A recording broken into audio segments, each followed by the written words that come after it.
Sir. Dr. Dhiraj Kumar Borkotegi, sir, Head of Department Political Science, judges, respected faculty members, and dear delegates for the YUVAMANTHAN Model G20.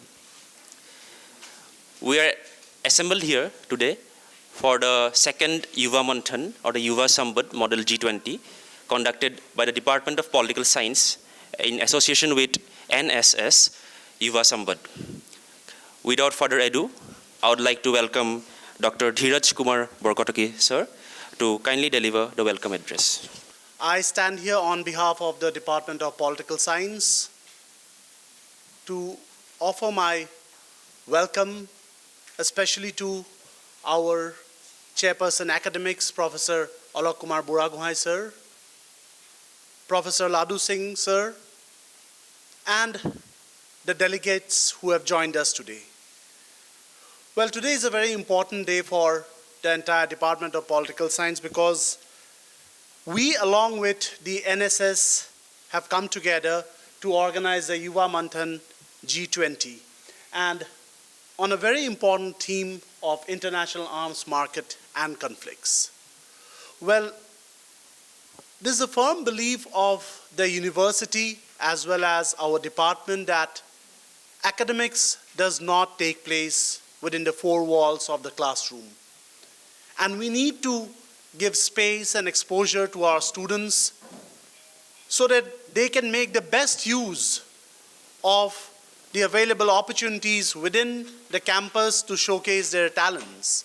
And I think this event that is being held today is going to have a very important significance because, as we all know, that today's world does not only demand mark sheets. It's also about your soft skills. And these are important occasions and opportunities where you can develop your soft skills. And the theme, that is international arms market and conflicts, is of utmost relevance today, especially for the G20 countries. Because not only that we are suffering from terrorism and other such activities, but we are also having this huge illegal market, which is affecting the functioning of the states at different levels. Well, I also like to congratulate the team behind this event, led by Ritvik Datta and Dr. Banashmita Sarma and others, who have sincerely put on all their efforts to make this event a grand success. And I believe that today's session would be a fruitful one, not only for the students, but everyone who is in this seminar hall. With these words, I once again welcome everyone for this very important event that is being organized today. Thank you. I would now like to welcome Professor Dr. Alok Kumar Buragohai, sir, to kindly give his inaugural address. Please, sir. Guests and judges, the faculty members of the Department of Political Science and other departments. I can see sociology, I can see physics, I can see IKS, and Professor, my very good friend, Professor Singh, who recently joined us as an emeritus professor in statistics. He was a former vice chancellor and also a former director of the National Institute of Population Studies in Bombay for many, many, many years. As has been already mentioned by Professor Dhiraj Borkotegi, the purpose of this meeting, I understand that you represent not only the different countries, but also the different departments that you belong to. And that is the beauty of it. It's a truly multidisciplinary, cross-disciplinary exercise that we are doing, which is the mandate, which is one of the core mandates of the new national education policy. I think by now you are all accustomed, familiar with our policy, which the implementation of which depends a lot on the students, the major stakeholders. Now coming to the topic, and the occasion, the G20. G20, you know, has gained tremendous prominence in 22-23 when India assumed the presidency of it. The whole year, the India organized, or under the aegis of the Indian presidency, a number of international discussions, debates have been organized on the main themes with which, the main objectives with which you can find the genesis of G20 in the later part of the first decade of 2000. I think it was in 2008? 2008. Basically, the looming, at that particular point in time, the looming economic crisis in many countries, the environmental crisis, threatening our very sustainability, our life on this planet, corruption in governance in various countries, and many other different issues like agriculture, production, digital technologies, artificial intelligence, spatially coming in a very all-pervasive manner into different aspects of life and governance. So all these things have been discussed and debated, and it was a very celebrated year for India, because that is a recognition for India as a global leader. And on continuing on that, the Government of India, especially Ministry of Education, had constituted the Y20 group of entity, which involves you. And the very purpose of this exercise is to create world leaders, so that one day, 10 years down the line, 10 years from now, some of you really assume the real head of the stateship and the foreign ministries of the country and represent the United Nations. That is the purpose. This is the purpose, that you can do it. This morning, had I been in Oxford and not in RGU, I would have been 100% sure that at least 20% of the audience would have become surely becoming presidents and prime ministers of some countries. And that is a place. And what is that place? That place is the university. And what is this place? This is the university, the same place. It is from universities ideas come. It is on the floor of the universities debates happen. It is on the floor of the universities people develop respectful attitude towards the other side's point of view. And these developments take place through exercises like this. So this is a tremendously important exercise. As your professor had just said, Bokatuki, that you should not confine yourself only to textbookish, syllabus-oriented, confined teaching learning. A lot of learning happens when you come out and have your own ideas. Every one of us has, our own lens of, worldviews. Every one of us. Does not necessarily mean that we have to confine and accept all the time what is being imposed upon us by the textbooks, what is framed by the syllabi. While not denying those things, what I am trying to harp upon is this, that each and every one of us, you especially, is capable of looking at the world, looking at the various issues of the world, events of the world, through your own eyes. You can perceive, everyone's perception levels are different. So you can process it through debate, discussion, and make your ideas more distilled and more convincingly acceptable to all. And that is the essence of United Nations, this kind of bodies, G20. We discuss, debate, and come out with distilled ideas to lead the world, to take the world forward. I hope you understand, my dear friends, the importance of this exercise. And the topic that is international market of arms, I'm not an expert on that, but from my general reading of the newspapers, the articles, which you have to do very religiously and regularly. Newspaper reading is very important, not social media reading all the time. So you will find a lot of things on international market of international arms trade relates to sustainable world, sustainable development, because there are 2-3 different kinds of trades. One is the normal legal trade, as he has mentioned. The other one is the gray trade, quasi-government, quasi-legal and quasi-illegal, which is very dangerous, which is promoted and sustained by corruption, right? And finally, the black markets. So you have to look into all these things. After Cold War, post-Cold War, I think there's a lot of declination in the world, in the trade of global arms race or arms market. But then it is still there and importantly there, right? And please remember, United States of America is the largest exporter of arms. They are the largest participants, accounting for almost 50% of the global trade. And India is the largest importer of arms, right? So that is alarming, because many of the trade, much of the trade can land in incidents, right? We are in a very, very sensitive area in the southeast. The geopolitics, the dynamics of the geopolitics is changing almost every day, right?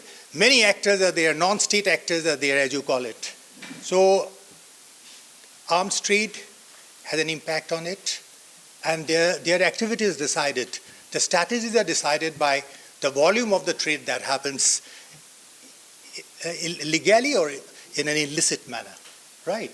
And much of a sizable proportion of these arms find their way into the traders of the wildlife, natural resources, right? So there's an international body called CITES, Convention on International Trade in Endangered Species, right? The killing of the rhinos. You cannot kill a rhino by your hand. You need arms. Where do you get the arms? The smugglers.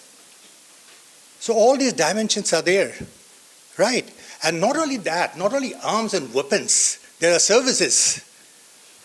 The services is backed by technologies like artificial intelligence, a potentially, beneficial and also dangerously harmful technology, right? Both sides. So AI can be used. The GPS system, you understand what I mean? GPS system can be also used in a wrong way, which is detrimental to the sustainability of the world, for the protection and flourishing of the natural resources. So therefore, my dear friends, I will not prolong. As I said, I am not a subject expert on that, but this is for my general understanding of the implications and impact of arms trade international. And you will debate during the whole day. Judges will decide which country comes out with the best of opinions, and we will definitely be ready to accept it, and we'll take it forward for the next exercise. Wish you all the best, and wish you the congratulations to the organizers. Thank you very, very much. I think it was quite a wonderful inaugural speech. I think he really put up the precedent for the further discussions to follow by the delegates. And it is true regarding what he mentioned about the use of GPS and the technology, which can be used either in a good way or a negative way. I would like to invite our both eminent professors to kindly take the seats among the delegates to introduce our 3 judges for today's YUVAMANTHAN Model G20.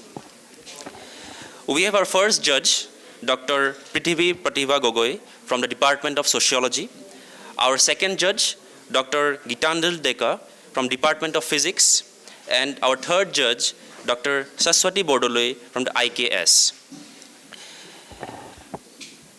Our judges here represent a diverse subject expert knowledge, and with the topic today, international arms market and conflicts, we are an interdisciplinary, this whole session is interdisciplinary. So from physics, I would like to mention a pop culture reference here. If you look at the Oscar-winning movie, Oppenheimer, the making of the nuclear bomb, right? So we have one from our physics department from RGU, Dr. Gitanjal Lekha, the clever use of breaking up the nucleons, right? And how sociology, it impacts our anthropology, it impacts the society at large, and obviously from IKS, or the Indian knowledge system, or we can also call the Bharatiya knowledge system, where we have our own legacy of Mahabharata, Ramayana, where there were conflicts. There have been times where this conflict is not a new thing. It's just that with the advancement of technology and with the advancement of science, it has gone into a very complex and dynamic process. So we have kindly give a round of applause to the 3 judges here today. And thank you for taking your time out and being a part of this. I would now like to hand over the mic to the moderator of the session, Mr. Ritwik Datta. You are expected to maintain the highest form of decorum and maintain the dignity of the House. Please be mindful of this, right? Please visit, please go to the YouTube and see how United Nations proceedings take place. Please remember, this is not a mechanical exercise that you are doing. You are very serious about it. You should be very serious about it. And you must be very serious about it. Because it has a purpose. We are not here just for the heck of it. Am I right? So please, take note of my words. And with this, I will take leave, sir. Thank you, sir, for your time. Always good to have you, sir. I would like you to submit me the statement of interest first for each country.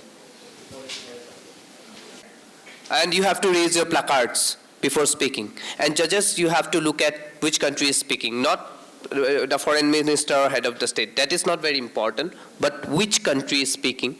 And based on that, they will be marking on 3 criteria: presentation, delivery, and argument. And we have subject experts who will be looking at whether you are deviating too much from your country's policy. That you cannot do too much. Even if you choose to do, that might carry negative marks. Okay? So, I think we are ready to go? Good to go? Okay. So, firstly, let's have the opening statement from South Africa. Market and conflict. So basically how the arms have been traded through the black market and also to the involvement of the technology such as the dark web, where various organizations, where goods with gains were transferred to other sub-African countries. This was the one main reason, and also one of the key agendas that I would like to highlight, that how has the modernization of arms has led to terrorist organizations. Okay, thank you. We can have opening statement from China. So good morning, one of our presenter, respected Yes, just for 1 second. Foreign Minister of Japan, you can go. Yes. Anything? Can we raise a point of order to the statements? Please take some time. You can raise the point of order. Yes. Yes. Point of order. Okay. Okay. The Honorable Delegate of China, Head of State of South Africa mentioned quote Russia-Ukraine war unquote, but it's a Russia-Ukraine conflict because if there is a war, the United Nations will get dissolved. Okay. Thank you. Thank you. So we have one issue raised from Japan is that you cannot use the word. Whoever wants to speak, you share the mic.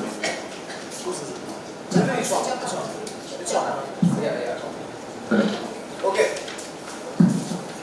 So Japan has raised the issue that we cannot use the word war in this session. So we have approval from how many countries regarding this? One, you can raise your placards from each country. We will not use the word war in this session. Opening statement from China. So good morning, all our present here, respected judges, and my dear teachers and all the delegates. Today, I am the head of the state. No. Again, see. You are not a student out here. Yeah. You are not a student. No, my dear teachers and all. You are directly talking. No judges. No judges. No respect to judges out here. You are discussing amongst yourselves. You directly start as head of that particular country. So I, the head of the state of China, would like to say that that China has always stand for peace. It proposes to build an open, inclusive, clean and beautiful world that enjoys lasting peace, common security and common prosperity. China, officially the People's Republic of China, PRC, is a country in East Asia, and China spans the equivalent of 5 time zones and borders 14 countries by land. It is the third largest country by total land area, and the country is divided in 33 province-level division, inclusive of 22 provinces, 5 autonomous regions, 4 municipalities, and 2 semi-autonomous special administrative regions. Beijing is the national capital, while Shanghai is the largest financial center. I think you should not talk about China, because I think in the house everyone knows about China. Okay. So what you have to say about that area, please. International arms market. Your opening statement on that.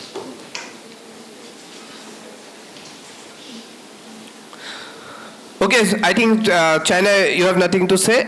So China is a arms exporter, and moreover it imports weapons from 75%. You are going to say is we. We. Yeah, not China, because China is not a third person now. So you are from China. we import 75.5% of our total arms from Russia, and moreover we as a country always cooperate for peace, and we condemn violence and war, and moreover we always strive for peace and stability. That's all. Thank you. We have many point of order raised, but let's give Japan. Okay, from Judge Japan. You please. The delegate of China, People's Republic of China, have mentioned about how China have been cooperating for peace. Simple question. If China have been cooperating for peace, then UN Resolution 1325, UN Resolution 1889, UN Resolution 2160, they have not been cooperated by China. What's the reason? Okay. China will respond to that at a later time, not you. Okay. So, I think, Judge, that tangent. South Africa. So during the speech that has been made by the delegate of People's Republic of China, so there has been the use of the personal pronunciation that cannot be used in the speech. Oh, okay. Thank you. You have in fact doubled your budget for arms and defenses. How do you justify that? Would China like to respond to it for now? Yes, go ahead. Yeah. I think it's okay if you are loud enough. You can go on without the mic, because it's taking a significant time shifting the mic. Okay, you can go ahead without the mic also. Sir, every country has has its own capacity. US is the largest arm exporter. So every country, for its own national benefit and own national interest, everyone has the authority and its own wish to expand its or moreover we can more focus on our arms market. Moreover, we are developing more of the highly ballistic missiles, the intercontinental ballistic missiles, which has a range of 9,000 miles, which can reach US in 30 minutes. So we are developing, and it's our call that we want to focus more on the arms market. And also, I want to say that China has the right to operate an independent country, and China never like to diminish its position or later face some hindrances. So China would never like to decline its position. It would always go up. That's why we are increasing our budget in military.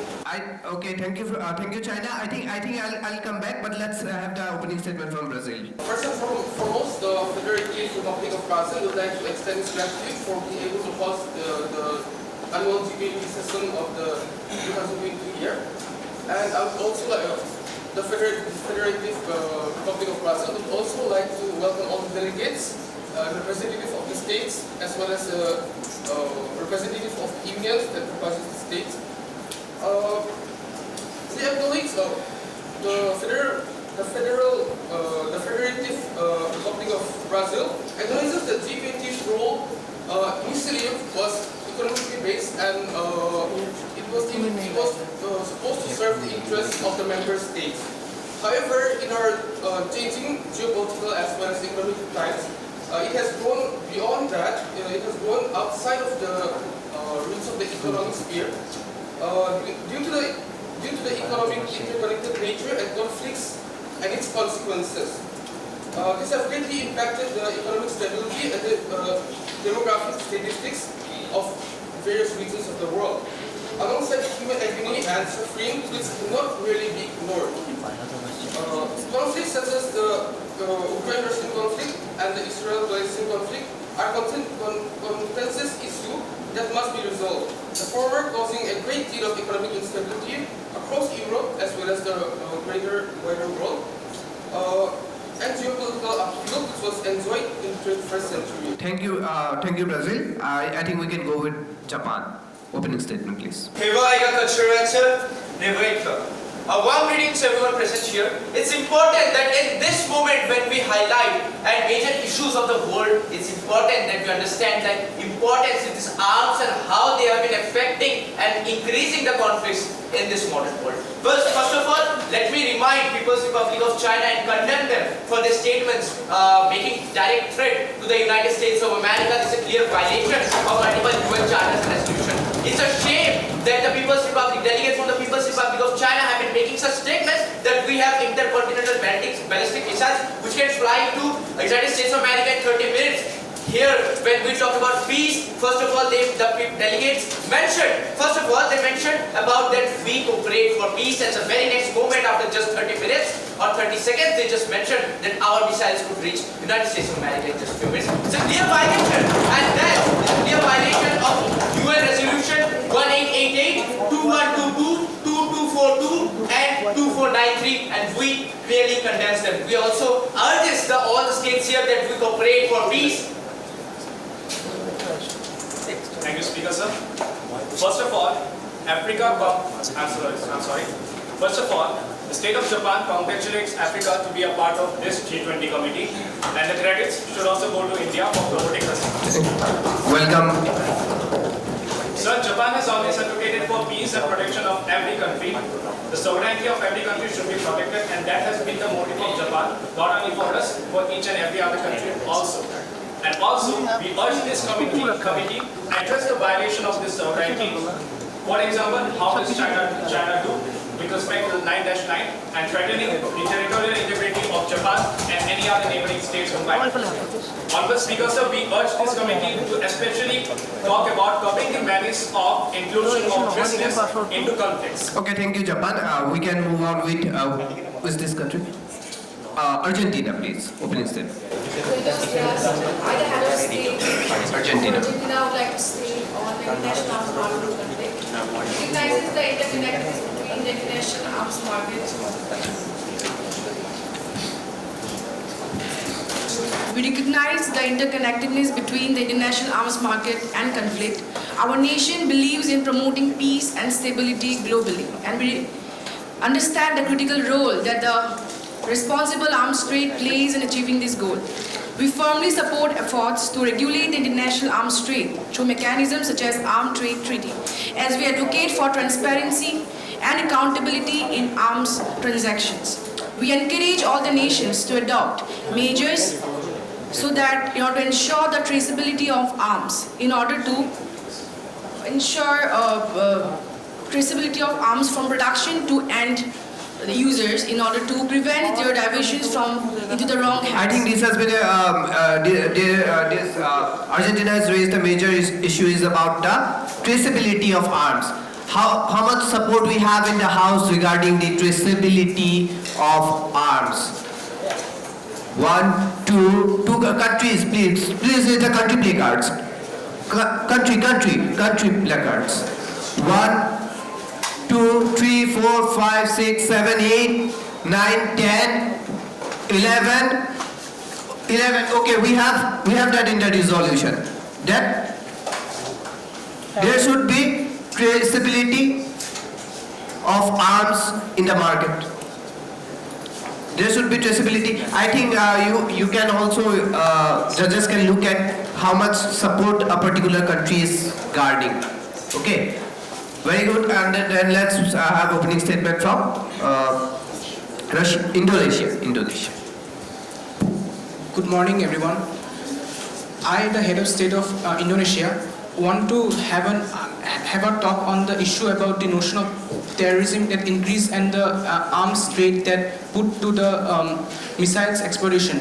The fastest growing, so Indonesia is the fastest growing export of weapons, but between 2021 to 2022, imported 174 million weapons, 26 import of weapons. It's that thing. Okay, thank you. We can have statement from African Union, please.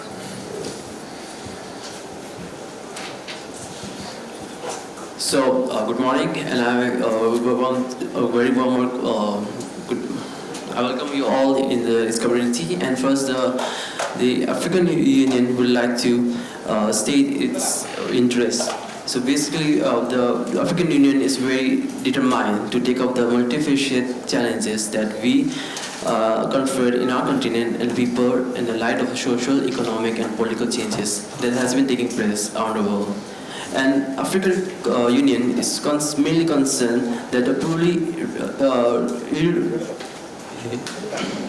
regulated international legal trade in conventional arms and practically the small arms and land weapons that has effect on the economic and social and political stability of African states.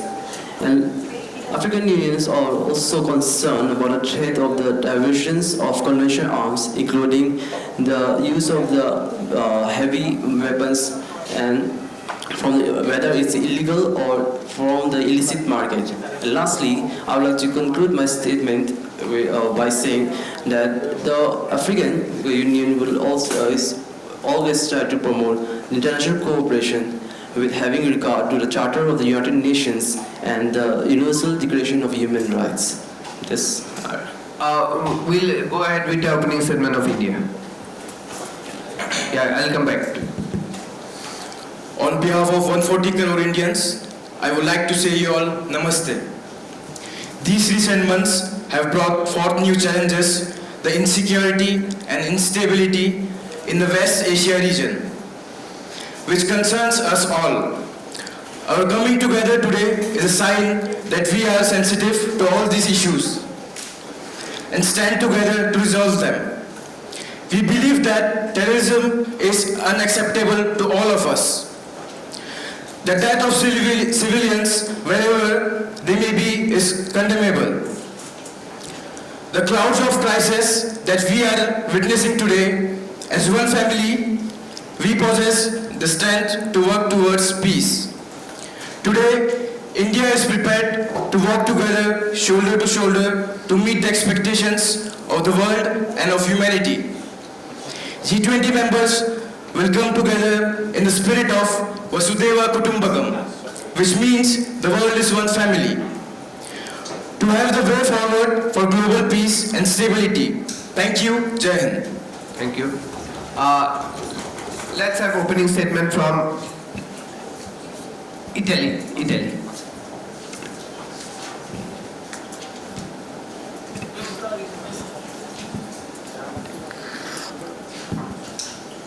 A very good morning to everyone. Today we gather to address the link between the international arms trade and conflicts. Italy views arms export as essential for sustaining economic growth, technological advancement and employment opportunities within the country. However, the economic interest is tempered by ethical consideration regarding the potential misuse of exported weapons and the risk of exacerbating of conflict or human rights abuse. Italy tends to favor peaceful resolution of conflicts through negotiation, dialogue, and other participates in international peacekeeping mission, aiming to contribute stability, security in conflict-affected regions. Thank you. Thank you. We can have opening statement from Germany. Good morning, everyone. Today, we, the delegates of Germany, are here to address the critical nexus between the international arms market and conflicts. Some countries try to shift borders through the use of violence. There is no clear justification of Russia's war occupation against Ukraine. The proliferation of arms and the escalations of conflicts pose grave threats to global peace, security, and human rights. We must heed and take actions when hundreds and thousands are made to endure suffering, tyranny, and torture. We must take actions when Russia commits war crimes. Because of such war, people turn into refugees, food shortage arises, and where there is hunger, there can be no peace. So as representatives of Germany, which is also considered as the second biggest donor of humanitarian assistance and a nation deeply committed to peace and diplomacy, we come together with the aim of fostering understanding, exploring solutions, and charting a course towards world free from scourge of armed violence. Thank you. Thank you. We can have, okay, Russia is raising a point of order. Yes, Russia can go ahead and respond to Germany.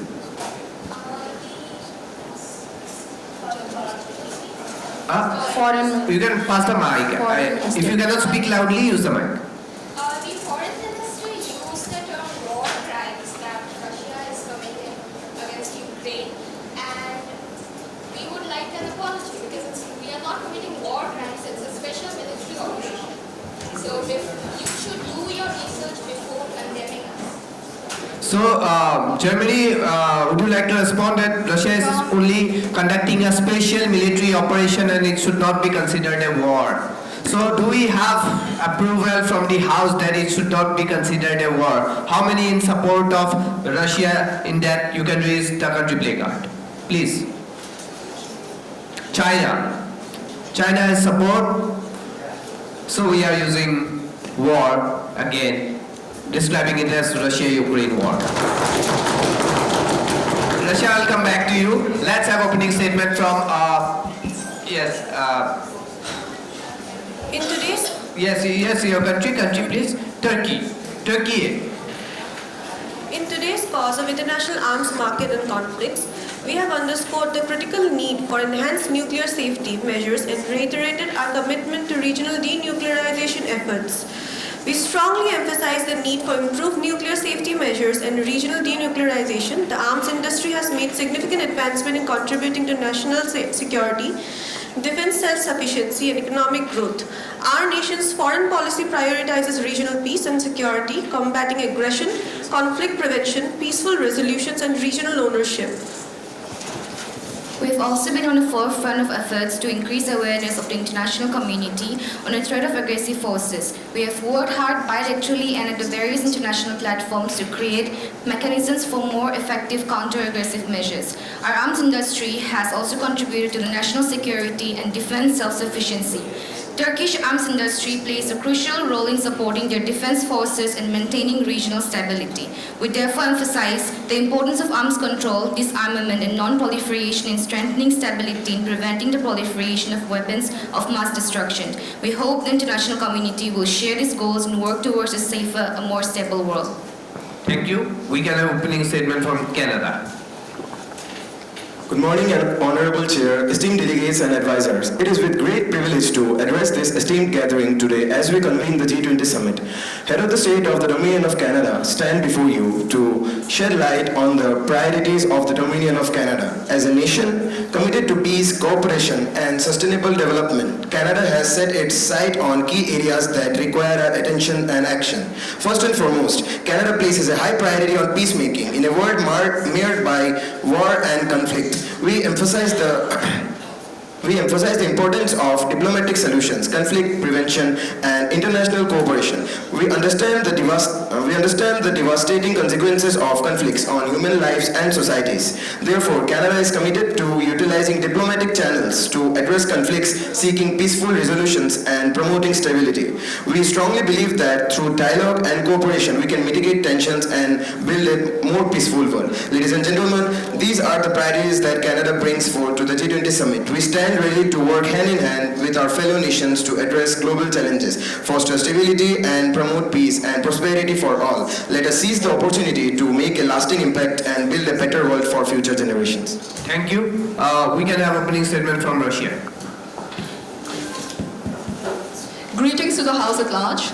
As a delegate of Russian Federation, I stand before you today with a solemn recognition of the gravity of the agenda before us, the international arms market and conflict. In a world often marred by the violence and conflict, it is imperative that we, as representatives of nations, strive for peace, stability, and security for all. And as said by the delegates of Germany, I would like to reiterate and say to them that the Russian Federation is not carrying out any sort of war at all. What we are carrying out is a special military operation that we have conducted in Ukraine, which is solely for the purpose of national security. And I would like to tell the House that Russia has only been seeing the national interest and is only trying to protect its own people. Thank you, Russia. We can have, okay, I'll come back to Japan and South Africa, okay. But let's have opening statement from Saudi Arabia. Assalamu alaikum. The head of state of Saudi Arabia and the foreign minister of Saudi Arabia warmly welcomes the House, and by the grace of Allah, we would like to reiterate our position. Saudi Arabia is one of the net exporters of energy, oil, and we are seeking to diversify our economy by 2030 in Saudi Vision 2030.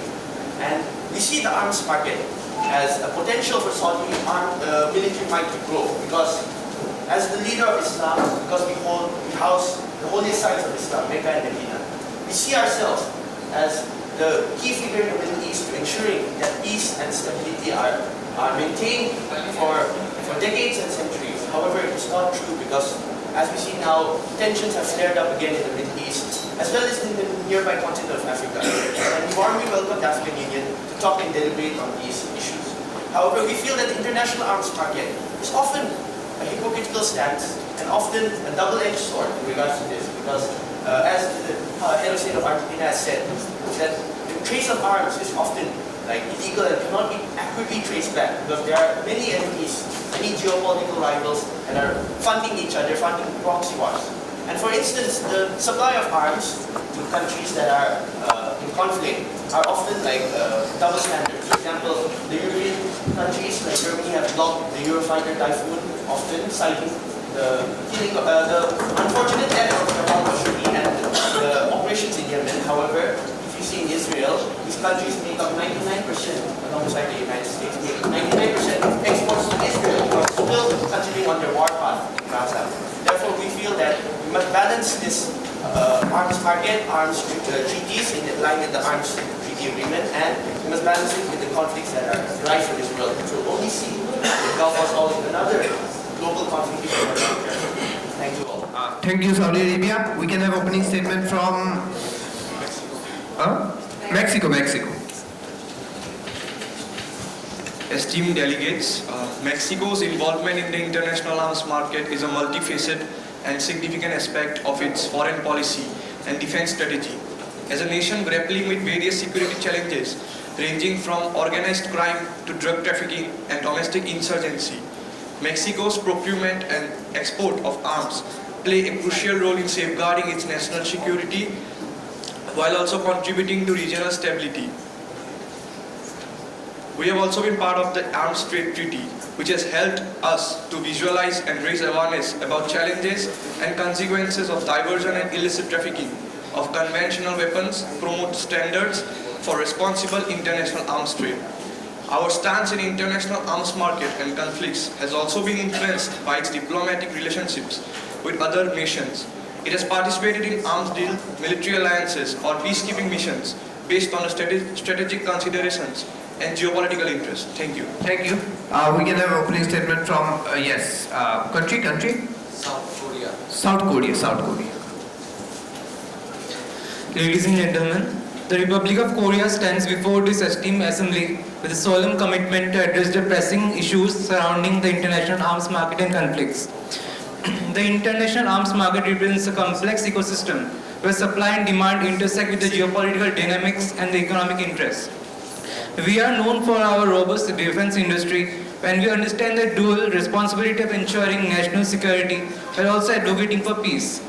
We're also putting emphasis on the word special military exercises that has been put by the Russian Federation. We like to explain everyone that it should not be disguised as a special military expedition, but it is the atrocities and torture put by the Russian Federation and should be acknowledged in front of the assembly.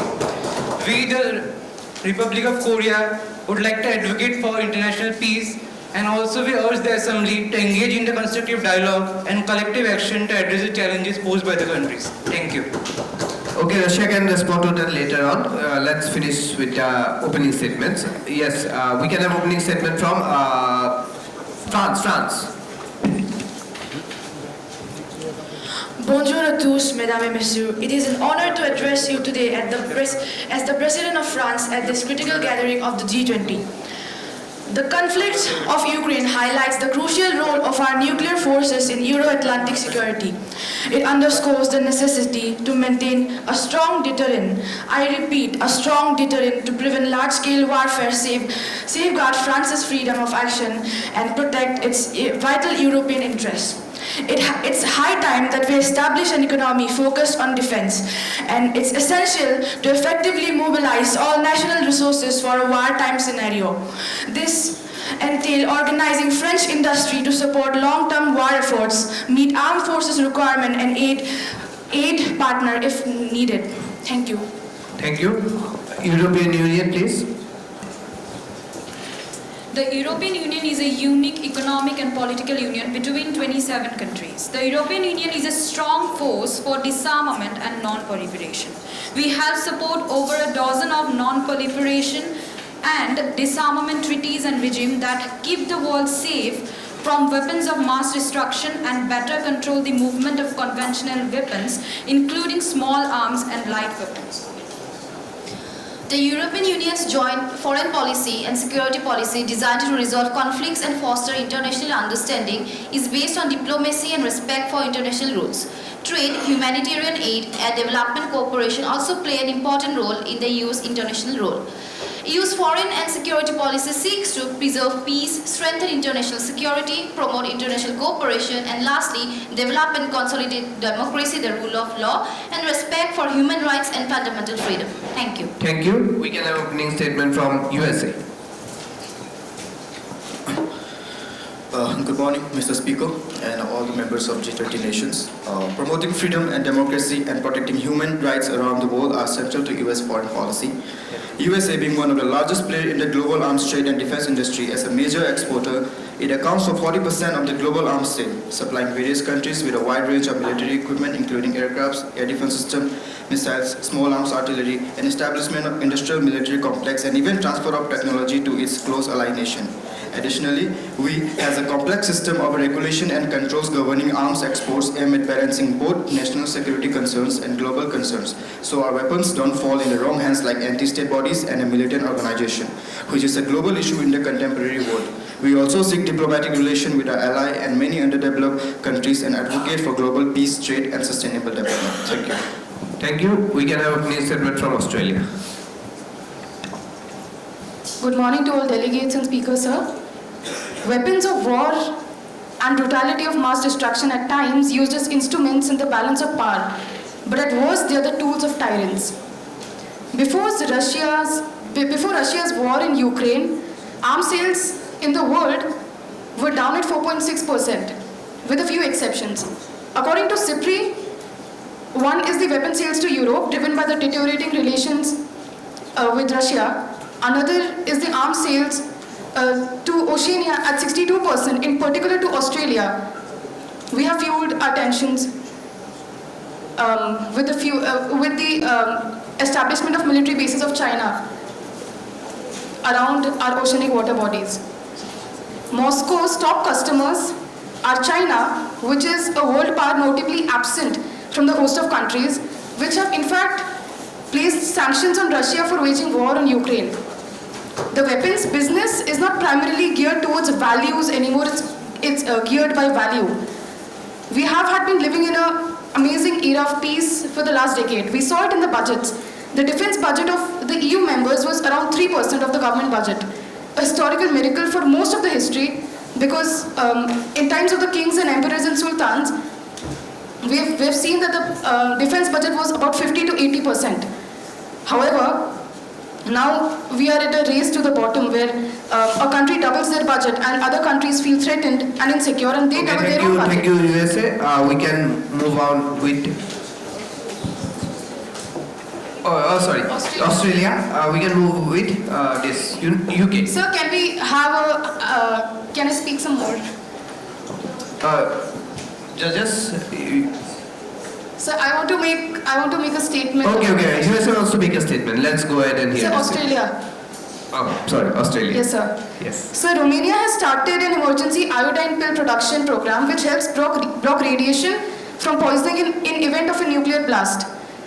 This is because there are concerns over Russian President Vladimir Putin's decision to put his nuclear deterrent forces on high alert. And also, after he in fact attacked Ukraine, he had come on television and said, I quote, anyone who would consider interfering from outside, if you do, you will face consequences greater than any you have faced in history. So, okay, would Russia like to respond to that? Okay, Russia wants to respond to it. Ukrainian soldiers were torturing people in Crimea, and those people came to the Russian government and they said to save them, and we did. And then the West goes on to say that we are annexing them, that we are waging war crimes, and this imaginary threat that we are going to attack this place, that place. So I would like a basis on these targets. Like, what is the basis? If you attack us, you don't expect us to save ourselves, to save our citizens. What about the long suspicion over Russia that have been quietly supported? I think you can respond later on. Okay, we will have the last opening statement and then the house will be open. Last opening statement. UK. Greetings to the House. The UK, the Foreign Minister of the United Kingdom, believes that we should re-energize international community efforts to reduce and resolve violent conflict. Although it is a well-known fact that the United Kingdom is the 7th largest arms exporter in the world, according to Stockholm International Peace Research Institute. However, the country has taken several steps for arms control trade. We have the Export Control Joint Unit, ECJU, which is responsible for processing license application. The ECJU assess license application against the strategic export licensing criteria. We have also put penalties for exporting without a license. HM Revenues and Customs, HMRC, is responsible for enforcing export and trade control, sanctions and embargoes, and works with the border force to prevent, detect and investigate breaches. HMRC issues penalty fines to UK export for the unlicensed export of military and dual-use goods or for breaching license conditions.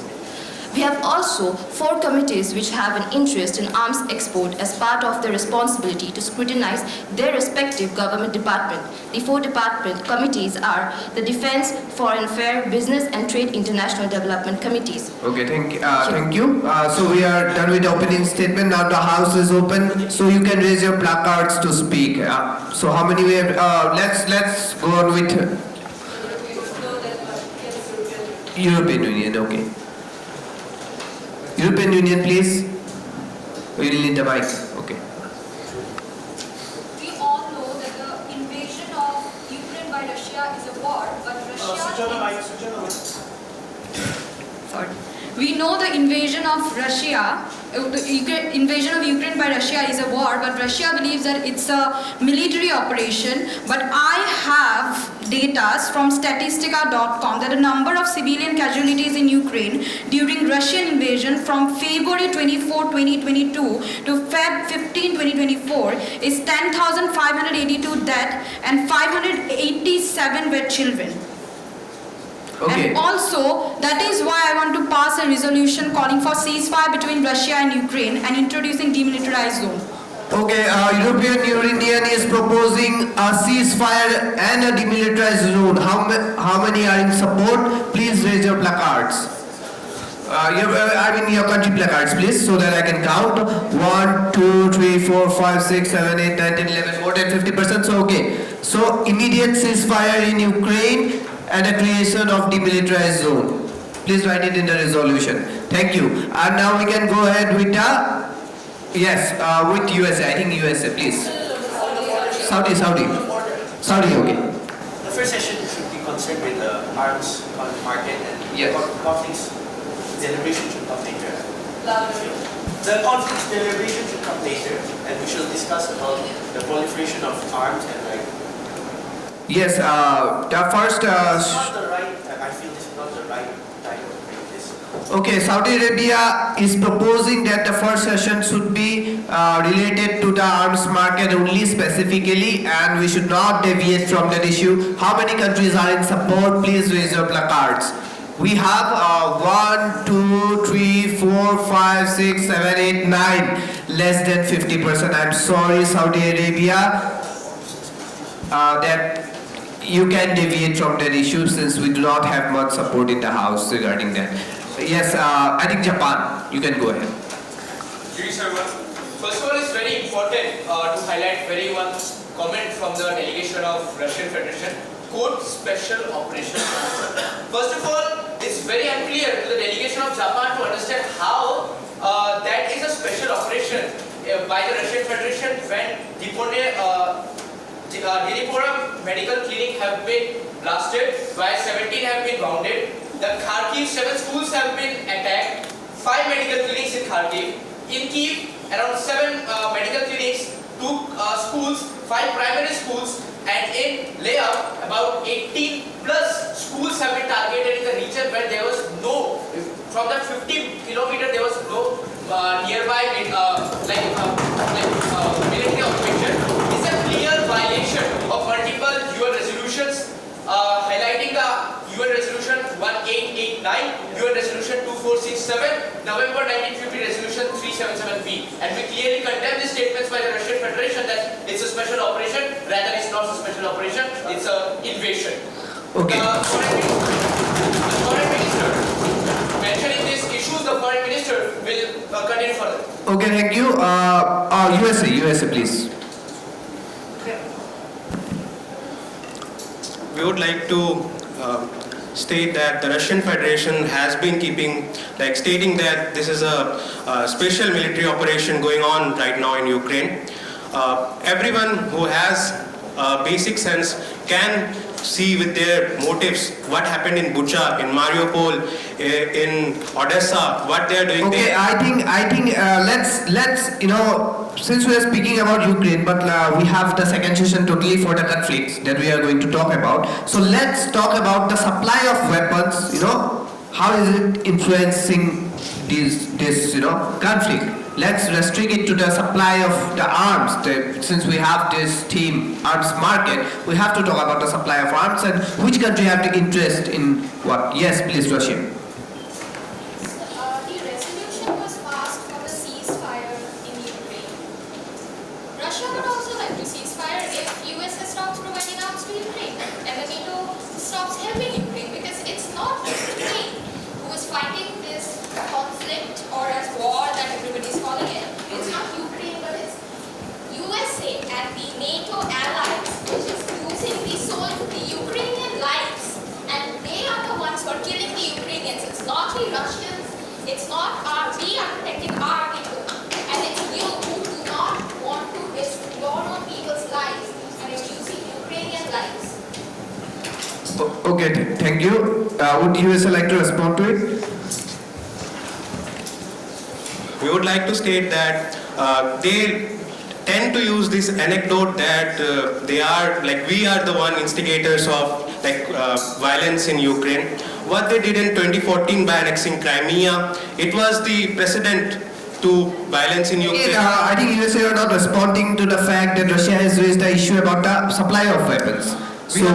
We have a long-standing commitment to arms control and non-proliferation initiatives. We actively participate in negotiations and treaties aimed at reducing the spread of nuclear, biological and chemical weapons. Thank you. South Africa, please. So what has been happening in Russia and Ukraine, there has been various instances where the arms that have been given by the USA, France and various other countries to protect the nation boundaries, they have been ended up in the black market in very low prices for the terrorist organizations. And despite the fact that the European Union should control the proliferation of the arms to the black market, but they have not taken such steps for the control of the arms proliferation. Brazil.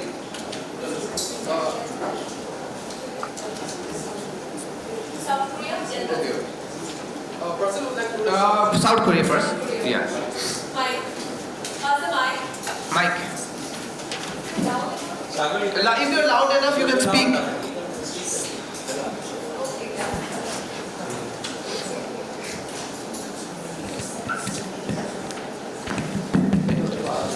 recently North Korea flew 12 warplanes near our border with South Korea, near our border, promoting the latter to scabble 30 military aircraft in response.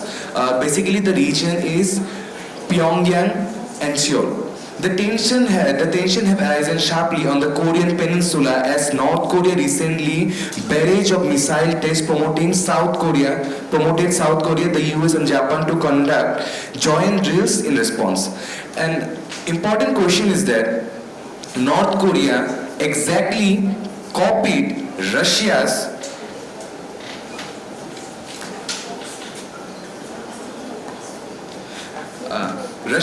KN-23. Okay, thank you. Thank you. We'll go with Brazil.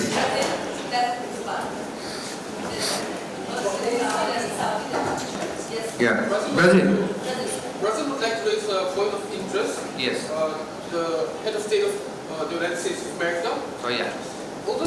Although it is stated by the head of state of the United States of America that it is willing to control the arms trade as well as the proliferation of arms at the hands of non-state actors. Why is the United States of America not a part of the United Nations arms trade treaty?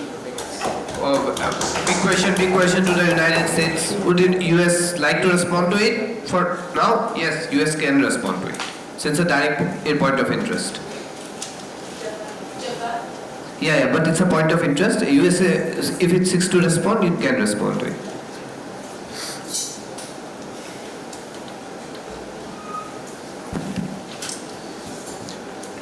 As like my dear colleague has mentioned, that we are not part of which treaty are you mentioning?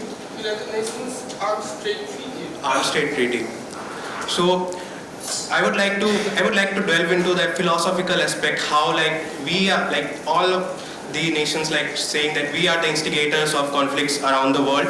I would like to mention that if we go into the realist aspects of how the international system is anarchic in nature, prior to US becoming a global superpower, we don't deny that, before 1919, before 1945, how the multipolar world order that was there, it emerged, like it led to various instances of conflicts, skirmishes, which claimed at that point of time more lives than we are like what we are seeing right now. Okay, thank you. Japan. Japan. Yes. Thank you, Honorable Speaker, sir. So it was in the year 2014 that Japan was the co-author of ADD, and for which many countries had also signed up. But it was seen that after many years, many of the countries were not satisfied with the provisions of ADD. We understand that there must be some moderations made, and therefore, first of all, we propose to this committee a resolution, consensus for division of ADD. If any country, we understand the G-20 is a part of a global cooperation summit, where we should bring about solutions. Therefore, division of ADD is must, and we hope every country supports this motion. And secondly, sir, to the claim of Russia that it's not a war from their side, it was on 25th February 2022 when Russia had first attacked Ukraine, and since they had claimed that it was because of United States of America's presence in Ukraine and their supply of arms that Russia had to attack in so-called desperation, United States of America had no presence in Ukraine at that time. United States of America had no presence of Ukraine at that time, and therefore Russia, just to protect their so-called threat, they attacked Ukraine because according to them, Ukraine is not a sovereign nation. Millions of... Okay, thank you, Japan. I'll come back to you now. Saudi Arabia. Speak from the arms market angle a bit if you wish. Yes. Yes? Stand up, yes. Yeah, I'll come back to you. To raise the clause, Article 7 of the Arms Trade Treaty, export and export assessment, and seeing the non-state actors, the rebels, the militias, and have been armed by not only Russian but even American weapons, it is therefore imperative that we find an independent body. We push for an independent body to monitor and to evaluate the exports of arms and trade around the world. So that it will be more like transparent, and it should come in the hands of people who are willing to provide security, not for those willing to provide for humanitarian crises or causing damage. Okay, thank you. And then we had China. The US have literally have fanning the flames of terrorism in the whole of the Middle Eastern regions. So why funding of organizations just to attack, carry on the terrorist organizations just for its own economic benefit? We don't interfere in others' political affairs. Thank you, China. I think the floor should be open for an unmoderated session of 15 minutes. Now on is unmoderated, that means that the judges are also not going to determine who is going to speak. I am not going to determine. But please stand up one person at a time from each country and sit down when one other person is, just have that respect and don't make it a very, like a fish market kind of thing. Just go on very nicely. And this is our moderated session. Thank you. I would like to respond to the claim of the President of China that the US has been conflagrating the conflicts in the Middle East. But I would like to remind that it is Iran with all their proxy rebels like the Houthis who have in fact been attacking Red Sea merchant ships. And it is not the USA, it is really trying to control the situation with the armed forces in cooperation with the Gulf countries in Saudi Arabia. To what Russia has just said about the fact that the USA has been talking with the army and has been supplying weapons to Ukraine to fight the war, and the fact that they have been protecting their own country. But what do they have to say about the fact that about 100 of Indians have been recruited by the Russian army to fight in the Russia-Ukraine war? Is it because they are trying to protect their own country by employing people of other nations to protect their country, to protect their sovereign country? I said that what about the fact that Russia has been employing, use the mic. Use the mic. Use the mic. I said that what about the fact you are claiming that USA has been employing their army and has been supplying weapons to Ukraine to fight their war, but what about the fact that Russia has been employing the Indians have been recruiting Indian army, and Indian citizens, as a matter of fact, have been duped to fight in the Russian war? And is it because you're trying to protect the people of your own country by using people of other nation to fight the war for you?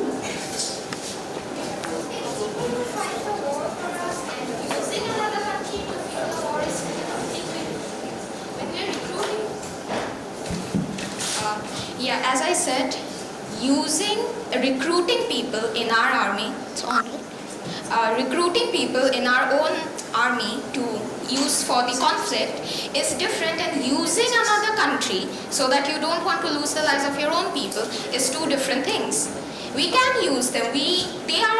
It's kind of an employee. We are providing their families with the money. We are giving them salaries, the protection, and everything from our state. It's not like we are just employing them and killing them just because we want to show something that, oh, we are so big, we are going to kill these people, and we are this big threat to the world. Thank you. Question to the moderators. Yeah, please. Japan has raised a question to the moderator. Just I'll respond to that. Then after that you can continue. Yes. Sir, the foreign minister of Japan had raised a resolution, a form of consensus on revision of ATP. So revision of ATP. Revision of? Arms trade. Okay. Where you have proposed? Sir, on my previous speech. Sir, because it was seen that many of the countries were not agreeing to this prospect. So we had placed this demand that if any country has any issues with ATP, they may put forward their demand. So doesn't this need to be voted here? Yes. It needs to be voted. Revision of arms trade treaty. That's what Japan is proposing, revision of the arms trade treaty. How many countries are in support? Please raise your flag. Yes. Okay. It's 1, 2, 3, 4. 1, 2, 3, 4, 5, 6, 7, 8, 9, 10. I think 11, 12. We have 12. Okay. That goes. Revision of the arms trade treaty. Yes. Sir, I had also raised the issue on the monitoring of Article 7 of Arms Treaty. In accordance with that, monitoring of the selling of arms, actors that may use it for harm. Independent body you suggested. Okay, Saudi Arabia suggested an independent body that is to look after the selling of arms to investigation on where it's being sold. okay, especially to look after where the arms are going, to trace the flow of arms. Sir, Special body. another division of ADD, the directing of another division. Yeah, that also comes under direction. So yes. Yeah, it's kind of the same. Okay, thank you. It is kind of the same. Yeah. Yes. Russia mentioned that Ukraine is using USA to fight their war. However, Russia has been using North Korean made KN-23 and KN-25 short-range ballistic missiles. And despite the UN arms embargo in North Korea, suspicions arise that a larger arms deal between Russia and North Korea has been made. Also to mention the point by Saudi Arabia that we already have a World Trade Organization which looks after exports and imports by different countries. However, till the time the investigation has been done by the World Trade Organization, I don't think we need another body for taking care of imports and exports. It is basically thinking that countries are not doing their own job, looking after their own import and exports. So that is all. Okay, thank you. So Saudi Arabia, US has raised a point that it's not that important to have another body regarding monitoring of the arms.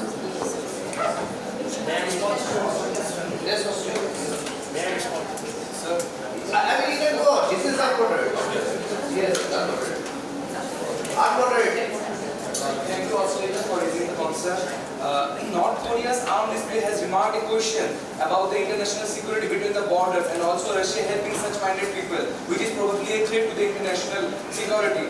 I am requesting the House to please look into the matter for maintaining peace and harmony, and also a resolution for if Russia has been trading of arms has been going on, please look for the transparency measure, promote transparency and confidence building measures among nations regarding their armaments, including exchange of information or on military capabilities, expenditure and procurement plans.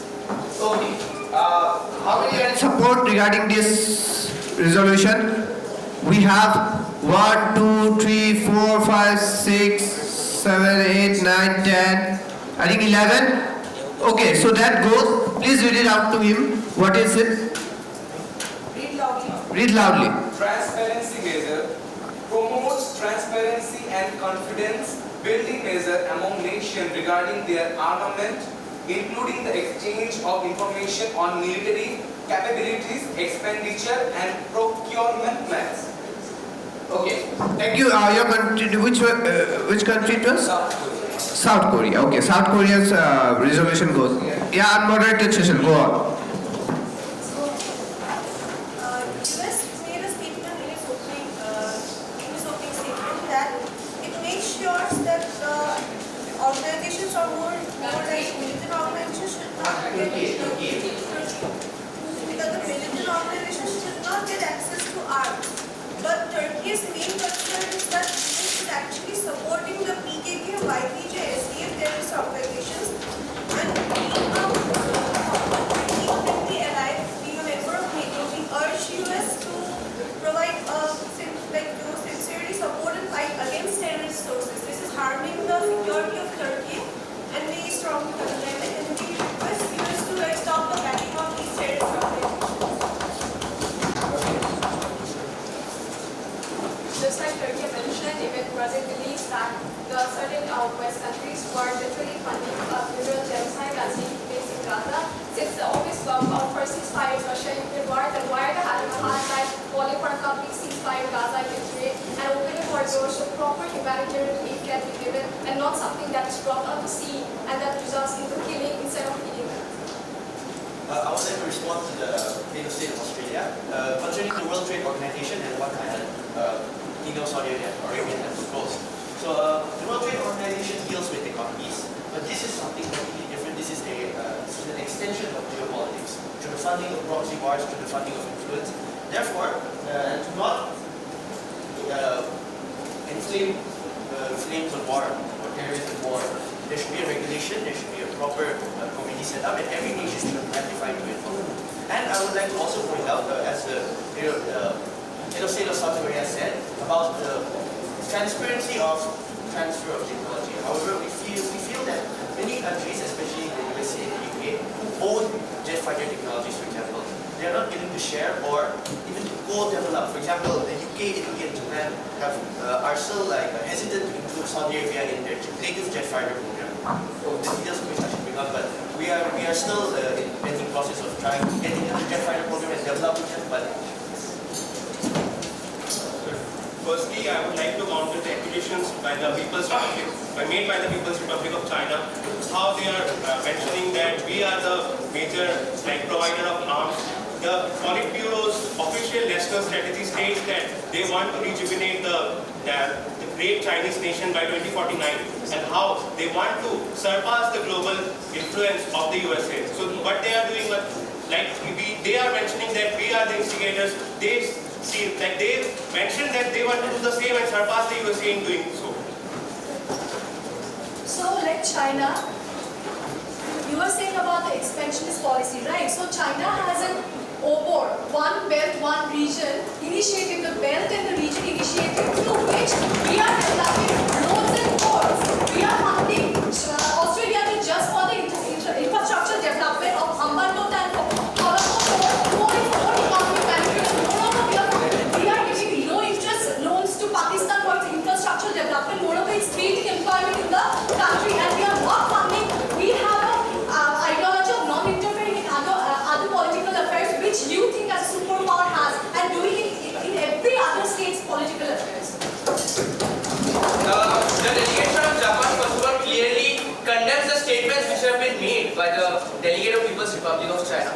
When the honorable member mentioned something about the Belt and Road Initiative and stuff, they mentioned about Pakistan. They forgot that one of their region which the highways and stuff passes is the Pakistan occupied Kashmir, which is not a part of their region.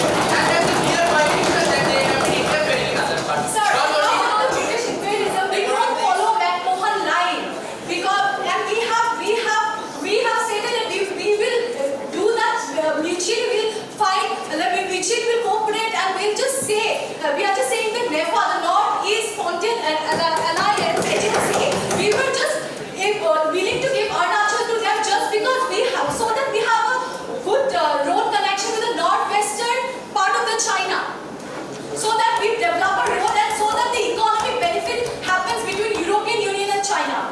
Honorable Sir, the very reason that we all here have to come here and talk about how we should resolve issues, the main reason is this, because when the other delegates are speaking, it's very clearly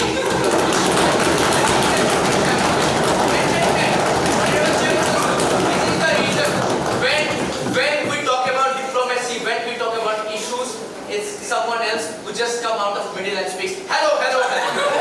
Honorable Chairperson, sir. Second reason. Honorable Chairperson, sir. Now highlighting the issues which have been going, they have been mentioning about how they have been giving loans and they have been working for Pakistan. If they have been working for Pakistan, they have been providing, are they providing opportunities to Pakistan? No, they are not. Because if the particular port is being created, the workers are Chinese, the contracts which are given to are Chinese, the cement which are using are from Chinese companies. How they are providing it? And then but all the opportunities where a loan is given comes to a particular country, it goes to China. But the interest is given by Pakistan. The interest is given by Pakistan, all the benefits are taken by China.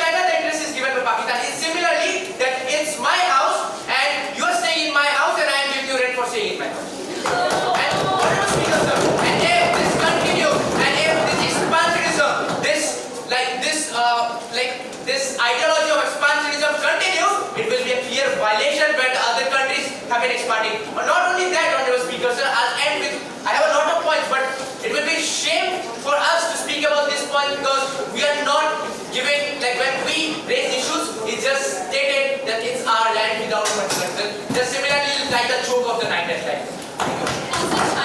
China mentioned that we need Pakistan for the infrastructure, but over half of China's arms export, that is 61%, went to just one state, that is Pakistan. And also NATO and USA do not trap country in that trap. And not only that, arms market do not lead to conflict. In fact, it is the other way around. Conflict leads to demand for arms and weapons by different countries. Like we can see how India's tension with Pakistan and China largely drives its arm import, and also China is supporting expanding its military capabilities mainly because of the tension with China. I would also like to mention I would also like to mention that recently China had generated a world map which did not include Arunachal Pradesh as a part of India. So your theory of helping other countries build roads and helping economies of other countries, I do not agree with that. But even though I believe a lot of Okay, India. Finally, India. China is rapidly promoting terrorism. Yes, and all the states They are speaking like India. Not very Speak. China is indirectly promoting terrorism. China talking about peacemaking. That's why they are exporting weapons to Pakistan. Pakistan's inter-services intelligence ISI is providing modern weapons manufactured in China to terrorists in Pakistan-occupied Kashmir terror camps. Thank you. So, if India considers itself as a non-aligned country, so during the Aksai-Chin war, why did it imported weapons from the US President John F. Kennedy? If you are neutral, why are you importing weapons? Thank you, Speaker sir. Sir, regarding the 9-9, I just have a simple question to the so-called Republic of China. On what basis is the line 9-9 made?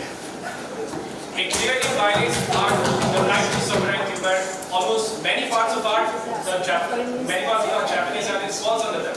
So on what reason, on what aspects is the 9-9? It's 300 to 400, 500 years old 9-9 concept made, and it's applicable in the 21st century. Secondly, sir, the Turkey claim that they want, all they seek is for the welfare of other countries and to help the oppressed. Sir, with this logic, according to them, the terrorist organization of Hamas is also a welfare entity.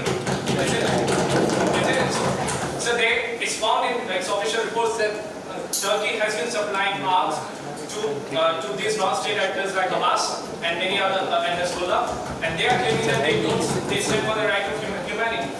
And sir, Russia claiming that they are not actually waging any war in Ukraine. Millions of lives lost. Ukraine did not attack first. Minsk agreement violated. UN resolutions violated. Hospitals gone down. And they still claim that it's not a war crime. On what basis? On what basis did you say that Ukraine did not attack us? Ukraine started it, and we are going in relation to our people's interests. Thank you. Well, first of all, it's a great humorous joke which was made by the delegation of the Russian Federation. Well, Honorable Speaker, sir, let me tell you, if I need a mango, and I'm just going there and taking, so will you say that you have offered? No, right? So if a particular country is attacking, and first of all, they have been mentioned that it was a particular organization which have asked for help, but they could not disclose it, that which organization, under which authority, and they have authorized. And now, if right now they are unable to provide a source to this August House, they should accept that it was an invasion from their side, and all those statements which they have made are just false statements, just like their ideology. So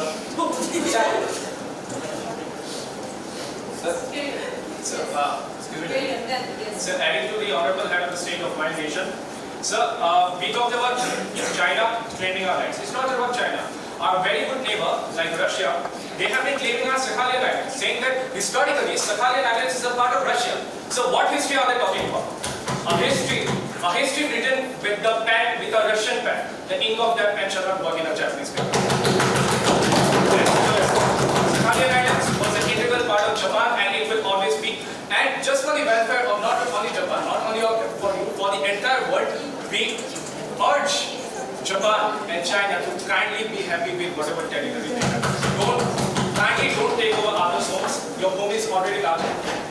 Honorable Minister, China says that they help other countries. How they help? They took over the parts of the particular country, like Aksai Chin, they have taken.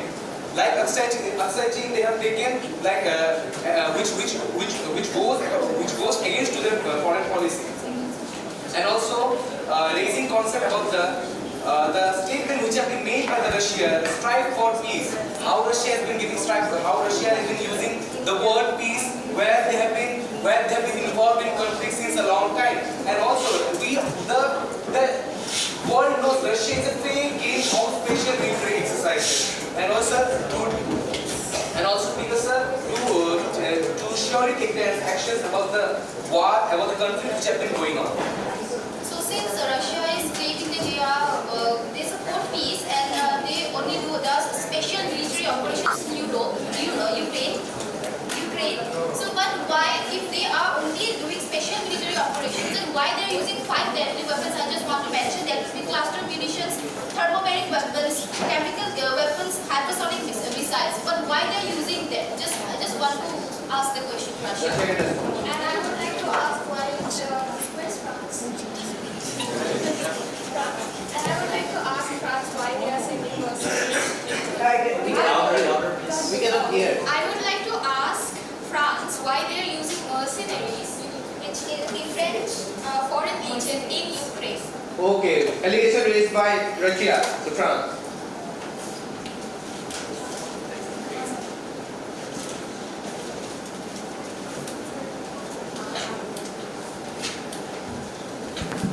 Hello.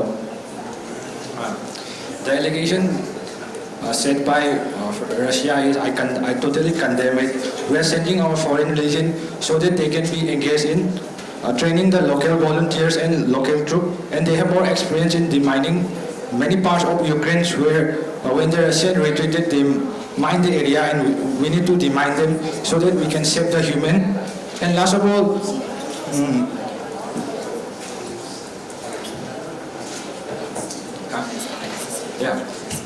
France has not sent a foreign legion to wage a war on Russia.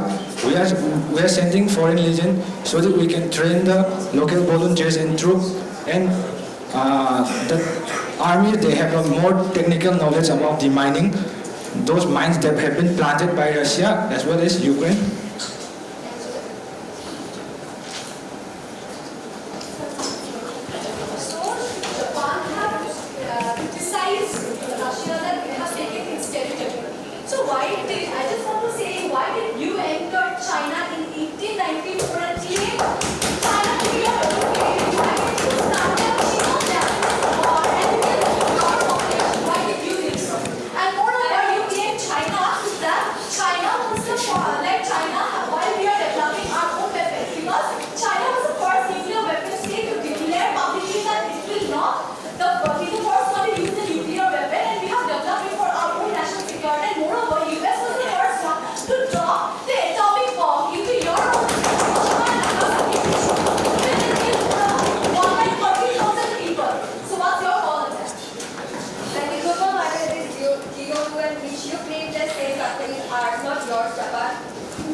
Quite a comedic moment.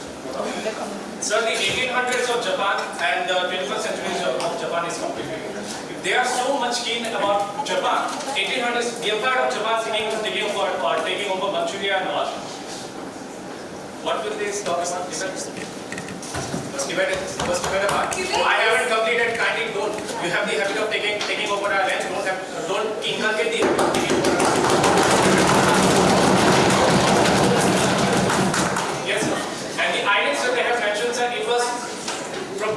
itself a part of Japan, sir, and it does not belong to any other nation. The history is ours, the history is everyone, the world is a witness, and the nation is ours. So, and regarding this, Japan has a lot to say, but I wish we had the state of Japan to continue with that. In the middle of all this argument, I would like, in line with the Belt and Road Initiative that China has said, to bring peace and prosperity, especially in Africa. I have seen the Sudan conflict. There has been a rise of Chinese arms, cheap arms, and been supplied to the militia there. And why is China claiming to be the bringer of world peace and trade when it was the US and the Saudis who have negotiated a peace settlement in Sudan recently conducted? And I would also like to raise that while we are targeting Russia for the use of such weapons against civilians, why are we not questioning the continued supply of arms to Israel by many of the Western countries, for example? And we are not seeking to broker peace or condemn Israel or even try to reduce the overall collateral damage. I would like this forum to not be so West-centric. Therefore, I would. Thank you so much, Chairman sir. First of all, when the allegations comes that if we are attacking right now, but previously you have attacked XYZ and XYZ. When we attacked on something, it was not the head of state of Japan, but it was the imperial Japan. And at that time there was no United Nations and we did not have any charters. It was only made because at that time when wars were going on.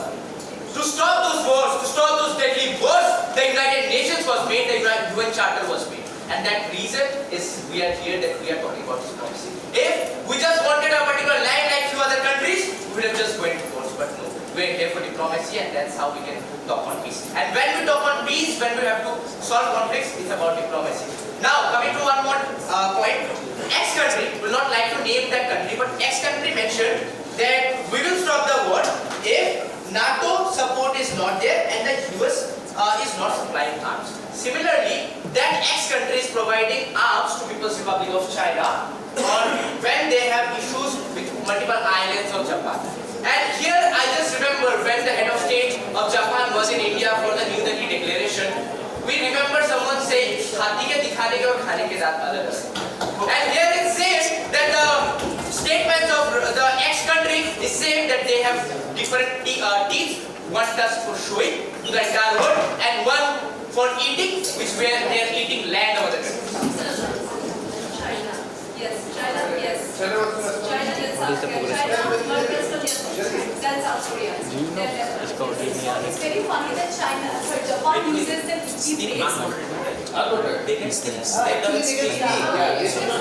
It's very funny that Japan uses a Hindi instead of Japanese.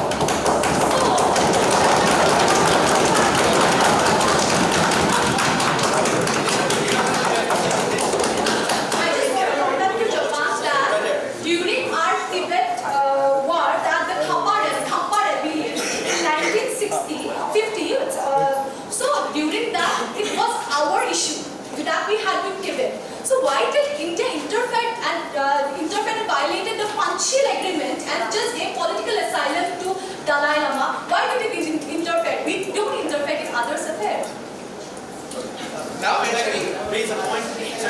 Mentioning of this, one allegation has been made. One allegation has been made that why Japan is using a Hindi term. First of all, let me make it clear that we have a very good bond with the Republic of India, and it's our choice if we want to use their culture. If we have good ties, it's our choice if we want to use. They just don't, because the Republic of China does not want to understand the meaning. They just want to understand the language. That's why they have not been speaking Mandarin in their own region. Now, mentioning about one more point, they have been mentioning that about the Tibetan issue. If we talk about the Tibetan issue, it was the People's Republic of China who forced Dalai Lama to leave. It was forcefully captured. They tried to capture it when they fled. It was their own when they tried to establish their own Dalai Lama, which was clearly protested by the multiple leaders of Tibet, and it was the government which have made multiple leaders of those the lamas. They have took there for multiple reasons, and it was a non-Dalai Lama which was made the Dalai Lama at that point. I would like to join.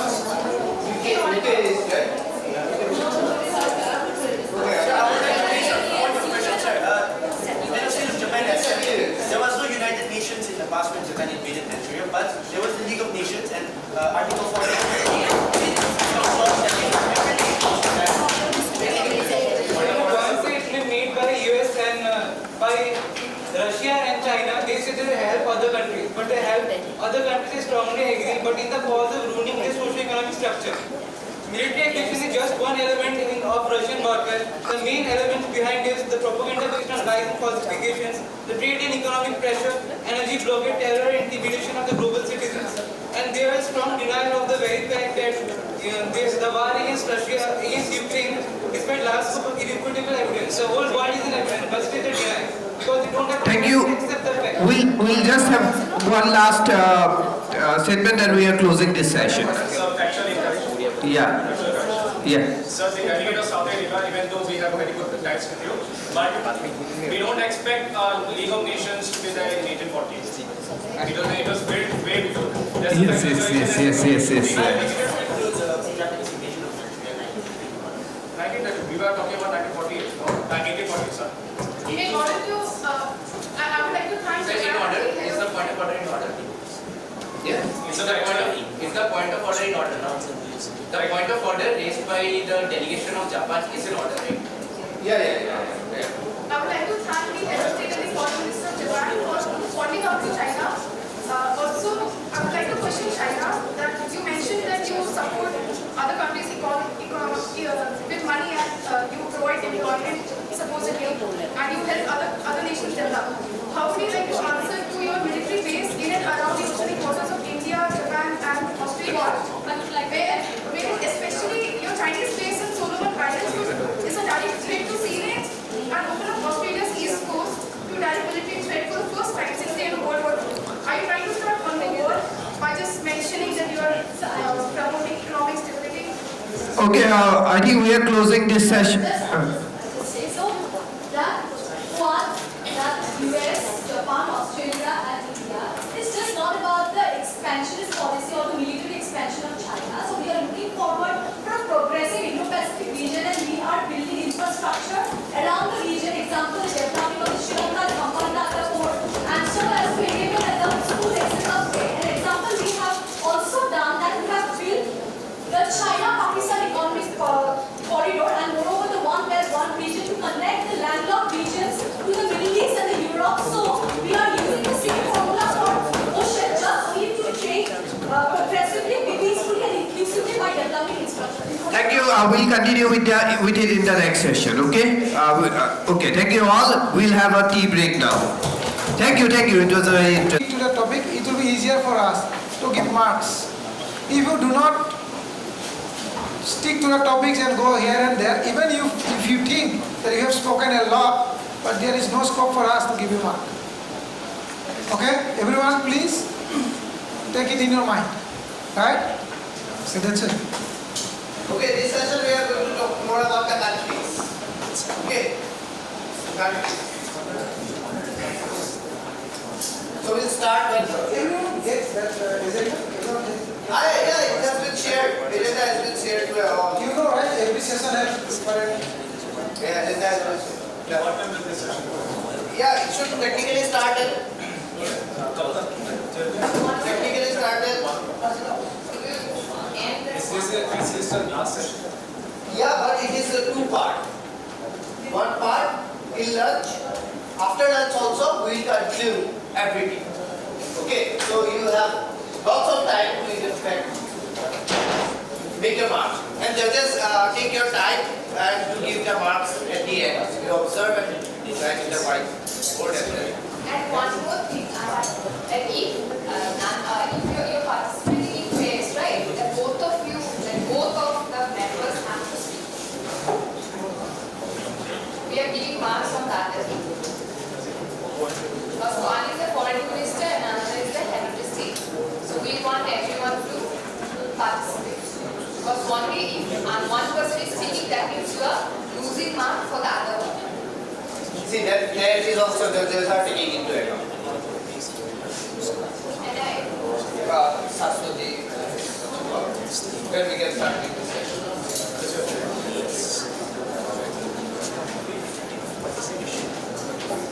We have been again, since France is an ally of European Union, so I just want to ask Russia, according to many sources, since the beginning of January, Russia has been using K-51 grenades that is filled with chloroprene, which has been used, and that's a chemical substance which has been used in World War I, and also many banned chemical weapons has been used against Ukraine.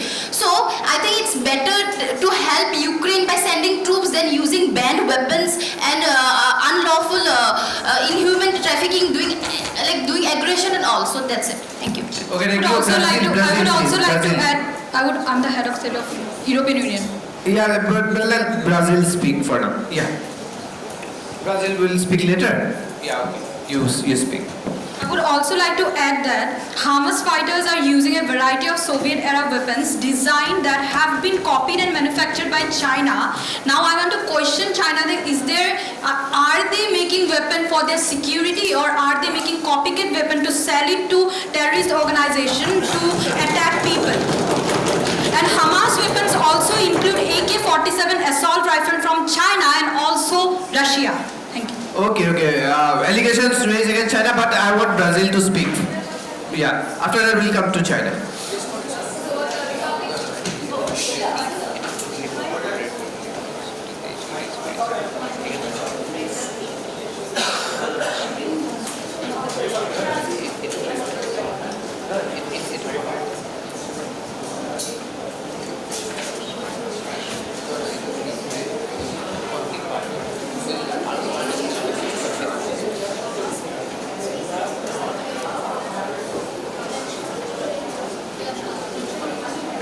Okay, Brazil, please.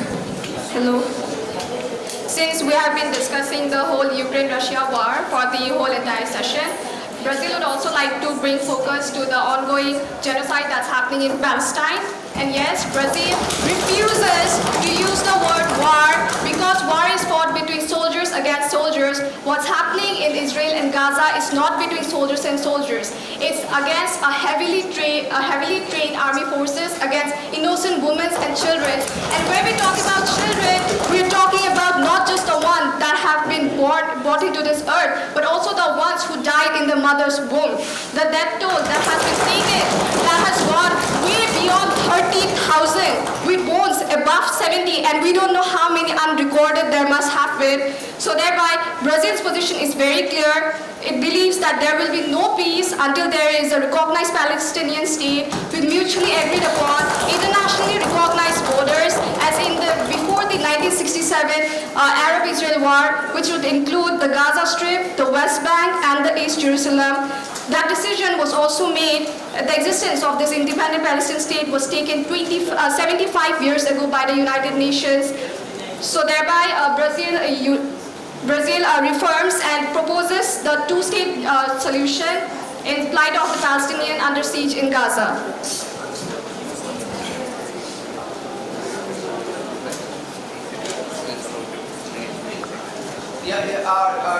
Turkey, since...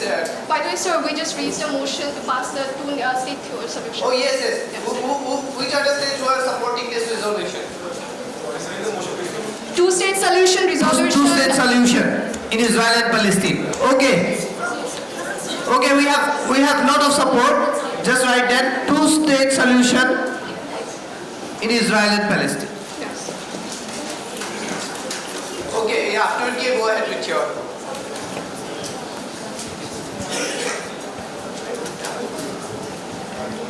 We would like to respond on the accusation made by Japan on us supporting a militant organization, Hamas. But also we would like to say that Hamas is considered a militant organization only by the West, but it's actually a liberation group fighting to protect Palestinian lands. Hamas has the right to protect its territory, as the Palestinian lives also matter.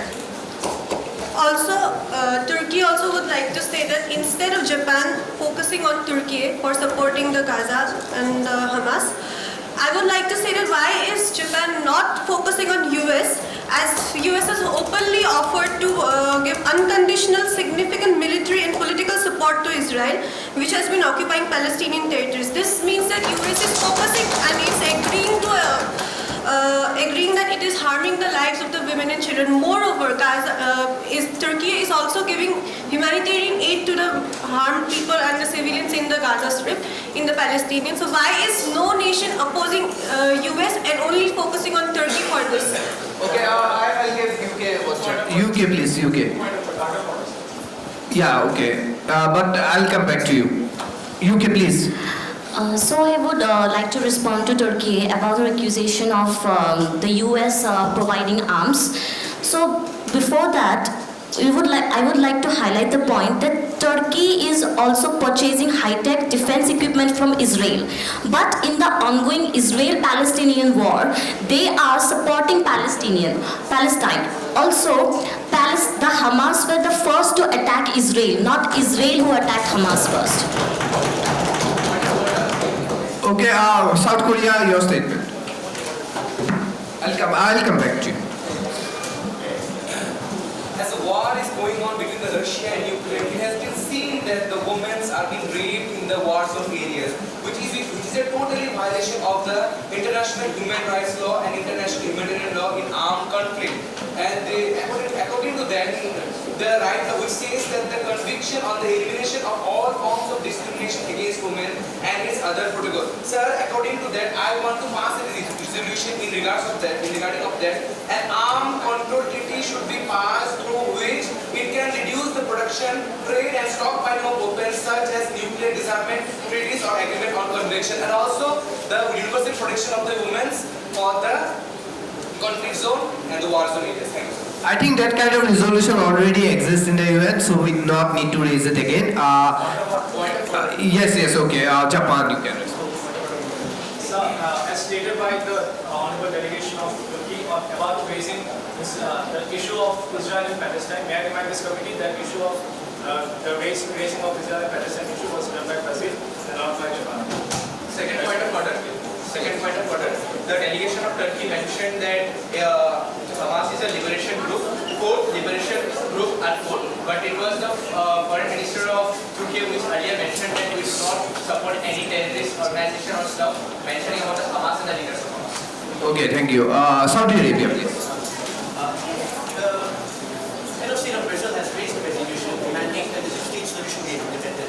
But we are failing to see that the conflict that is between Israel and Hamas is still raging on, and it is imperative for us to be able to reel in the deliverance of the war. Because if there is no ceasefire, if there is no stop in conflict, there can be no negotiation and no settlement of the two-state solution. Yes. Brazil.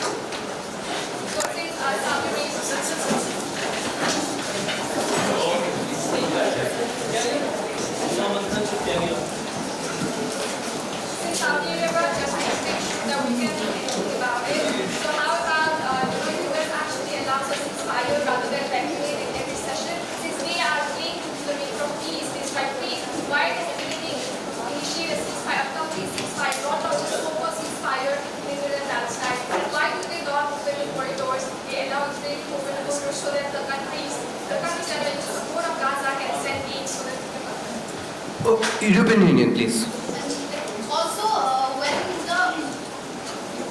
7th of October, when the Israelis were sleeping in their homes, Hamas, without any warning, attacked about 2,200 of rockets on Israel.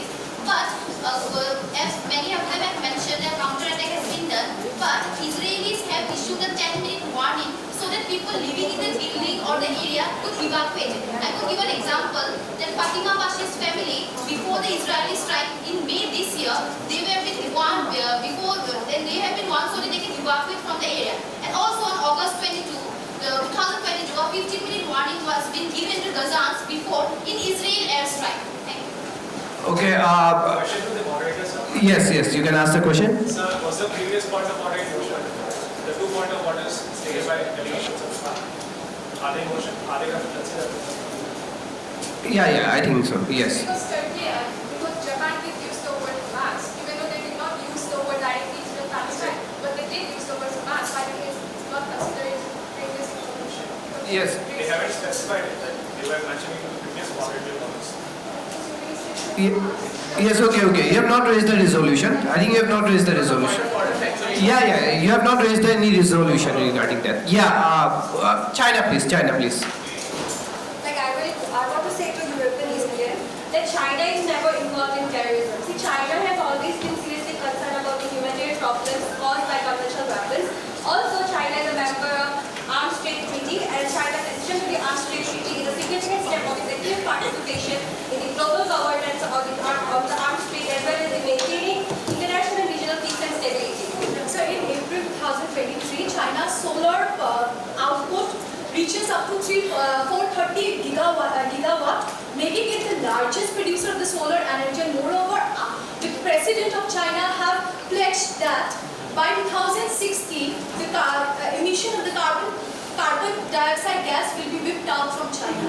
So there are the economic prosperity that we are doing in part of our China. Okay, Australia, you can respond. Australia acknowledges the current statements by different delegates of different countries on the conflicts and the arms market. However, nobody is talking about what happens after the conflict.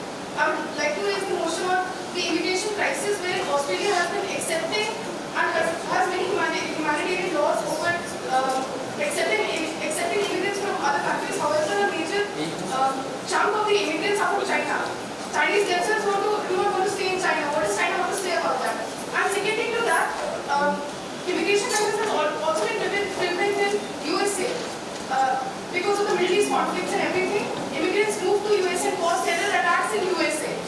What does the Japan, yes, please.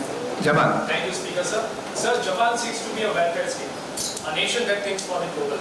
Therefore, Japan vehemently opposes the perilous usage of destructive arms in context of conflicts, and neutral mediation should be an effective sort of conflict resolution. Sir, in this aspect, Japan wishes to raise a demand in front of this entire committee that there should be a resolution of arms to non-state actors or institutions that instigate conflict by any global forum, because neutral mediation should be the primary cause of the primary medium to conflict resolution, be it the Israel-Palestine conflict or the Russia-Ukraine conflict or the conflicts that have been going in Africa, for which we don't understand why this committee is not focusing. I think the committee has a specific agenda to malign the nation, the malign image of Japan and its allies by not issuing the real address in this committee.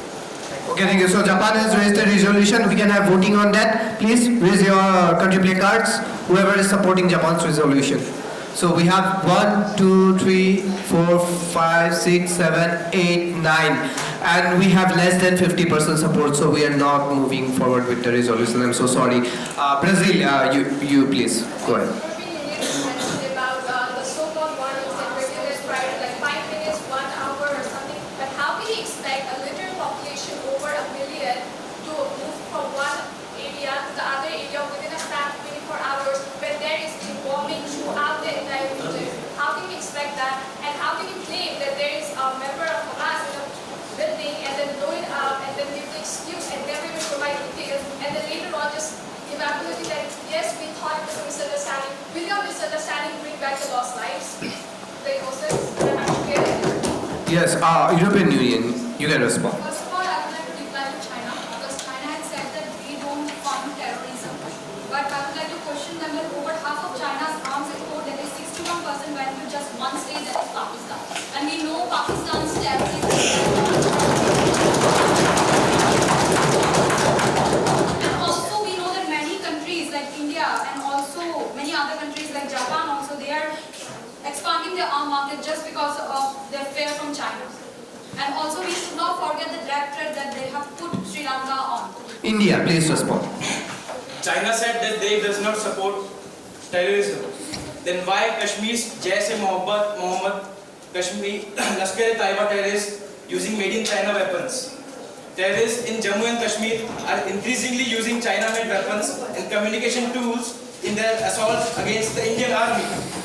Intelligence sources also indicate that encrypted messages devices used by terrorists are of Chinese origin, as per India Today. Okay, African Union, please respond. After that, we'll move to China. So, as a committee, as you wanted into the topic of the Palestine and Russian-Ukraine war, I have to draw attention to the committee about the issues of the African conflicts. So, as we all know, how the African countries have been suffering through conflicts, such as that coups by there have been coups in the within the African Union. Right? Recently, we have suspended some of 6 countries because it doesn't align with the interests of the African countries. And we all, especially for the African Union, we promote the peace and economic, political, and social unity of the African country. Now, I like to seriously criticize the big players who are selling the arms market, and we all know who's selling the arms, and we know who are the players. The Papa Jones and the Russian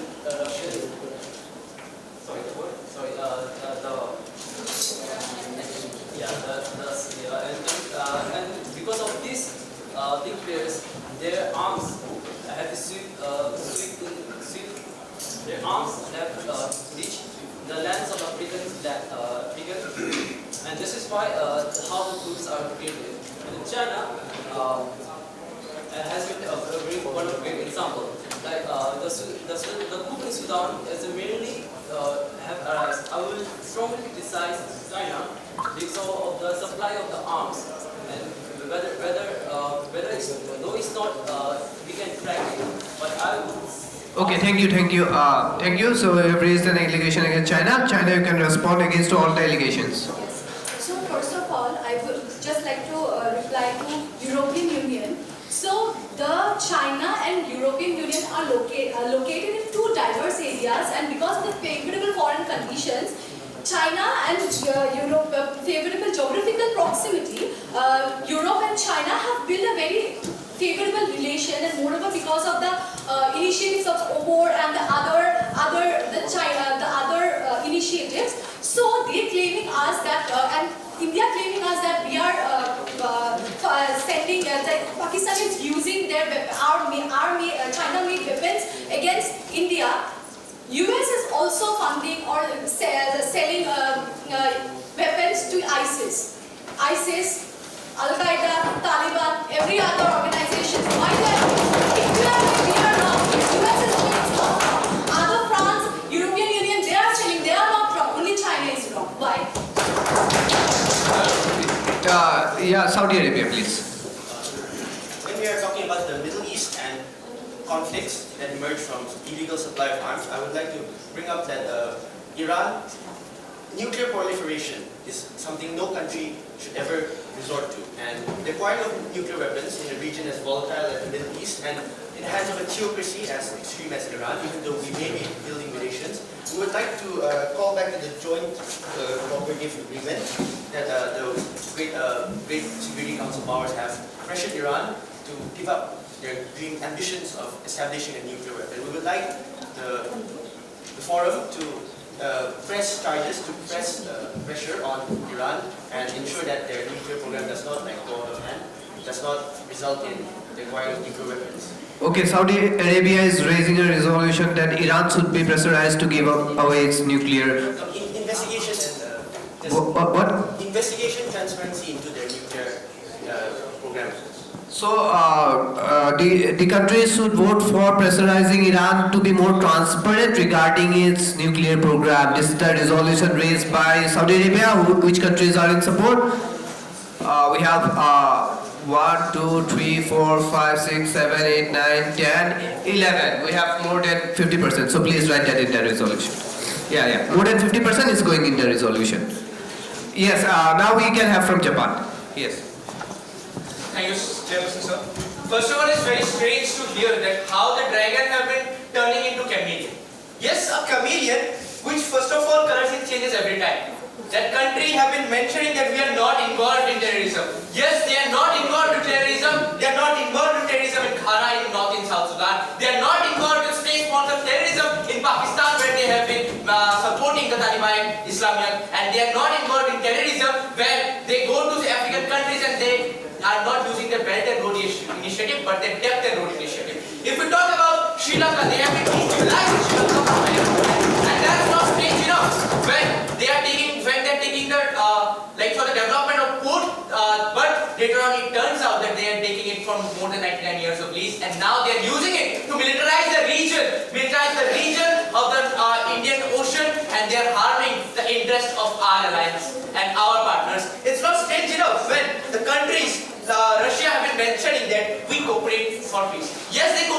peace when in 2014 they attacked Crimea and they have annexed Crimea. Yes, they cooperate for peace when they have attacked a particular country, a sovereign country, just for their expansionism, and this is a clear violation of the UN Resolution 1325, UN Resolution 1820, UN Resolution 2122, and UN Resolution 2467. And we ask all the countries to maintain peace, and we'll just end with just a quote. Thank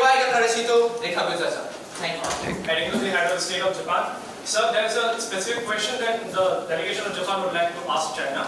So regarding the implementation of ATD in the year 2014, China has by name complied with its provisions, but it was seen that China has violated the ATD provisions by providing weapons to a certain state in the Middle East, which has later on those weapons have been transferred to Yemen, and from Yemen the Houthis have been using that to attack in Saudi Arabia. So how does not China as a so-called responsible nation trace the vulnerability of that transfer of weapons to which state it's going on, or if it is a state or a non-state?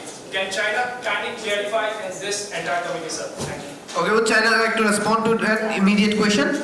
Okay, so Japan have told that we have been exporting arms to the Middle Eastern region. So if we are exporting, this is business. US is also exporting, this is business. This is for our own national economic benefit. Okay, thank you. Not Japan right now. Brazil, please. Brazil, please. Brazil finds it quite hypocritical of the West saying that, whenever it's a country of color, whenever they do something, it's terrorism. It's almost like they have this narrative that when it comes to terrorism, it's equivalent to Muslim or any people of color, but when it's done by the white,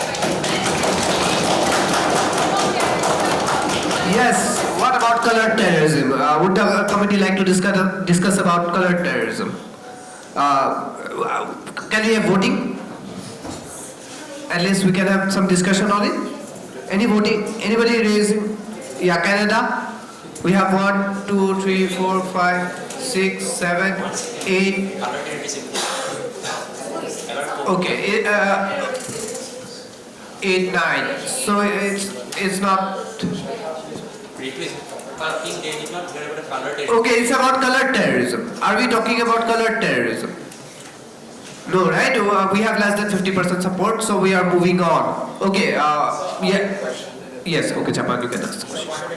Yes. So, how does Brazil wish to, how does Brazil wish to define the word terrorism?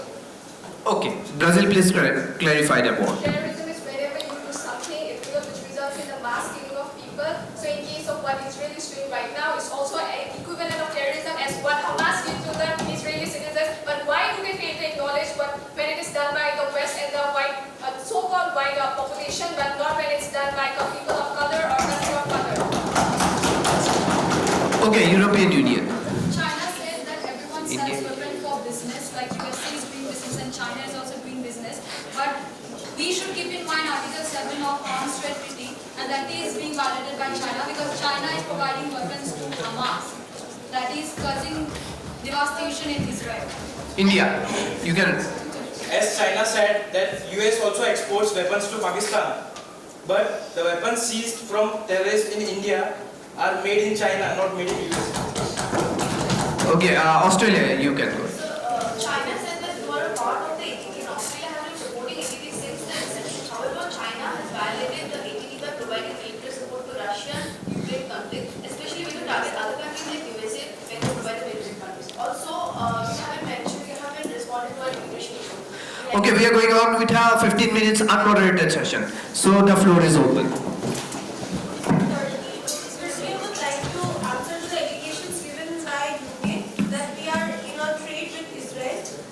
We would like to say that the state-run Turkish Statistical Institute has issued a statement to refute the reports based on the official foreign trade statistics which show that the arms trade through Israel continued in November. So,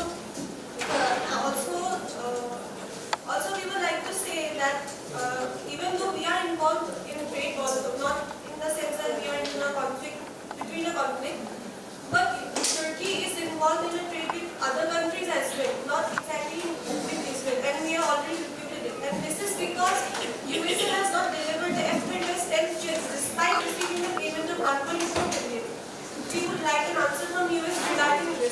because we as a country need a support as well. We would like to mention that the reason why we have embargoed the sale of F-35s to Turkey is their purchase of S-400 tanks from Russia. It's clearly visible how Russia indulges itself in stealing of technologies of foreign nations. So that's why we have embargoed the sale of F-35s to Turkey. But Turkey is also having this issue, like we are buying the S-400s because we are not given the arms. What else can a country do? Because we need the arms to support our territory. Because all the neighboring countries are in conflict because of the US having the issues of. Also, I would like to ask China, Russia and also Turkey that they don't, since Hamas is a designated terrorist organization, but still till now they don't consider it as a terrorist group. And according to a survey, since April 2019, Syrian Russian military, which China has been indirectly supporting them, these alliances have carried out hundreds of attacks on their own areas, such as Idlib, Hama, and Aleppo. So, and they have been using banned cluster munitions, incendiary weapons, and along with large airdrop explosive weapons. Their own government has been using against their own people. So, what do we want to say about it? Please continue, please, for the judges. Continue.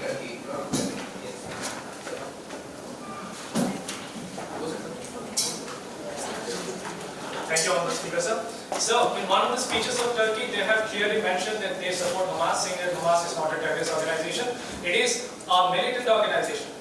The word militant, which has been fighting for the so-called freedom for Palestine. So, does that mean that Turkey also supports the ideology of Hamas, which says that no non-Muslim should have any place in this world? That Islam is always a dominant religion for people. We do not support fundamentalism. We do not say that Islam is a bad religion. In fact, Islam and all the other religions should have equal space in this world. We support for religious harmony. We stand against fundamentalism. Does that mean that Turkey also supports the beheading all the Jews in Palestine? Does that mean that Turkey also supports Israel should not be Jews? Does that also mean, sir? Also, the head of state of Japan would also like to raise a question to the delegation of Turkey. The delegation of Turkey have been made it clear that why they need arms. The main reason they need arms is the issues created in their neighborhood by the United States of America. If they have such issues that their neighbors are being created by the United States of America, why does not the delegation of Turkey make it clear that they are not aligning with the NATO, which provides most of the arms and weapons from the United States of America? I would also like to ask the United States why they are denying F-35 Martin Lockheed fighters to Saudi Arabia and other Gulf countries, because they have been providing that to Israel, and the intent seems to be to provide Israel with the technological disparity over its Arab neighbors, while Saudi Arabia is seeking to normalize relations with Israel upon the settling down of the Hamas conflict. We would like to ask the US to be more transparent, and why is it showing clear bias in the Middle East when we are supposed to be allies and we have cooperated for hundreds of years in the region. Also, Turkey would like to reply to the head of state of Japan and the foreign minister that we are still a member of NATO. We are just urging US to be, since they are our allies, we want them to behave like our allies. If we are asking for arms, they should provide us the arms despite getting the statement.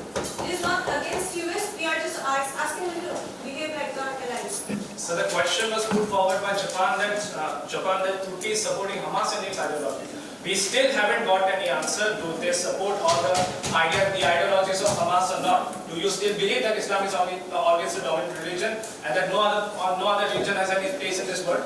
Do they also believe in the establishment of a Khilafat or a Caliphate, which says only the Muslims should rule in power? So that also affects the innocent Muslims. So how does Turkey want to address this issue here?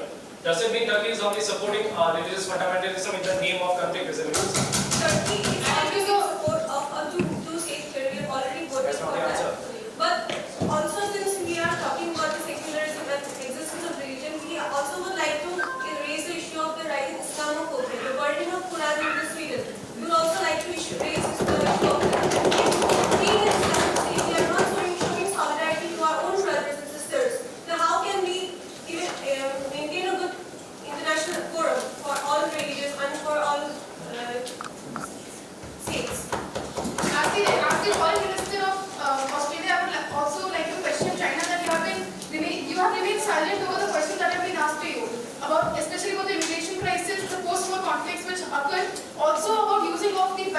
chemicals. Munitions. Chemical munitions as mentioned by the delegates of France. Also, by the delegates of European Union. I think that was for Russia. When chemical weapons was asked for Russia. But yeah, China was.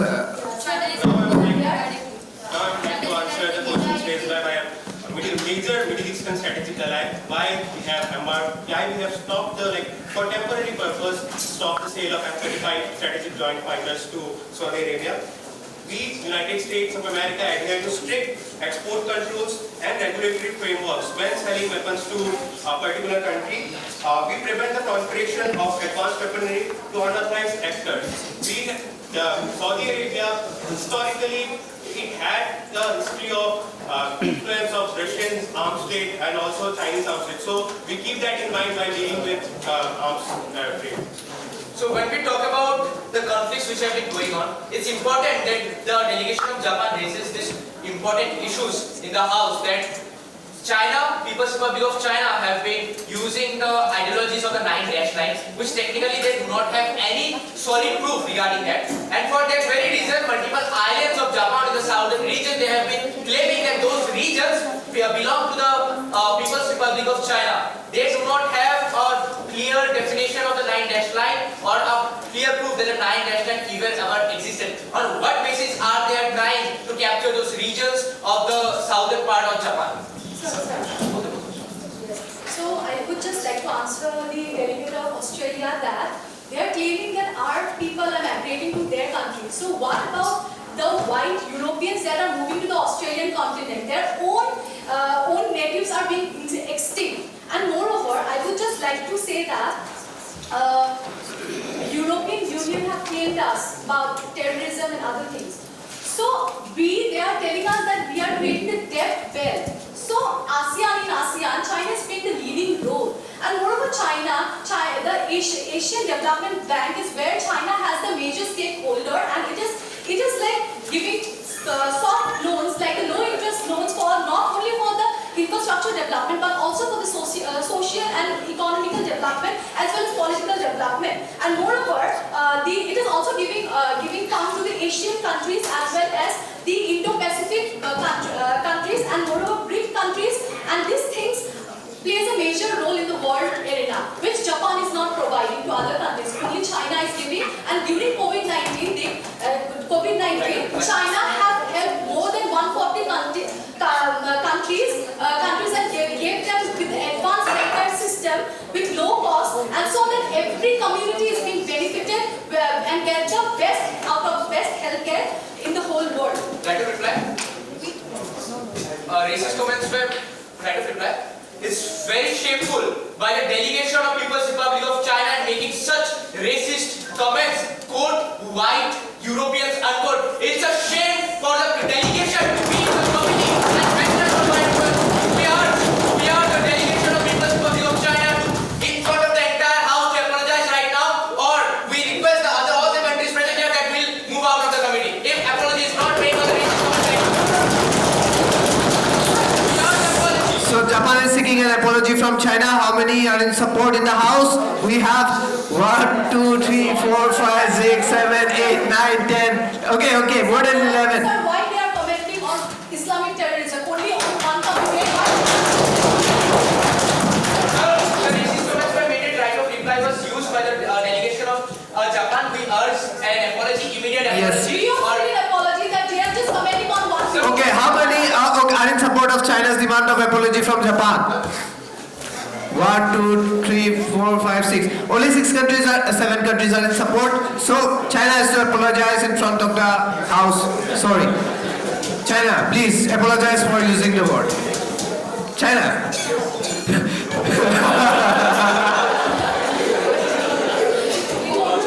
they are hurting the sentiment of one religion, why can't we say that?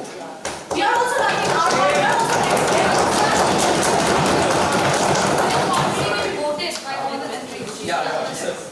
Sir, following on the head of the state of Japan, sir. So regarding Islamic terrorism, so it was discussed in the previous committees also. if the members of this committee remember, that the term Islamic terrorism is actually justified not just saying, not claiming that the Muslims are associated with it, but terrorism has been associating a religion with it, itself. And if this committee does not address the root cause, sir, if cutting a plant from its stem can regrow stem, if you can take over the root, there will be no more the plant. In that case, if we address the root cause of this terrorism, where they have been associating a religion with it, then we believe that the people of that religion too will be relieved from this menace. Therefore, this committee should, without hesitantly, address the root cause of each and every conflict, be it any religion or be it any political ideology. So still the apologies remain. China is refusing. China is refusing. After making so many allegations, the delegation of China, it should be a matter of common sense that such an irresponsible nation, a self-centered nation, which thinks of its own sovereignty, of its own policies, without thinking about the sentiments of its neighboring countries and many other countries in nature, should be scrapped off from the seat of United Nations Security Council and left straight to go to a more responsible country like India, that is Bharat. The delegation of Japan also, since we are in a committee to have solutions, with us that when we asked that there should be an apology, it was voted by more than 50% of the states, but there was no apology was given by a particular nation. We urge other countries to have a resolution that China should be removed from the G-20. So Japan has moved forward a big resolution that is think clearly on this, that China should be removed from G-20. How many countries are in support?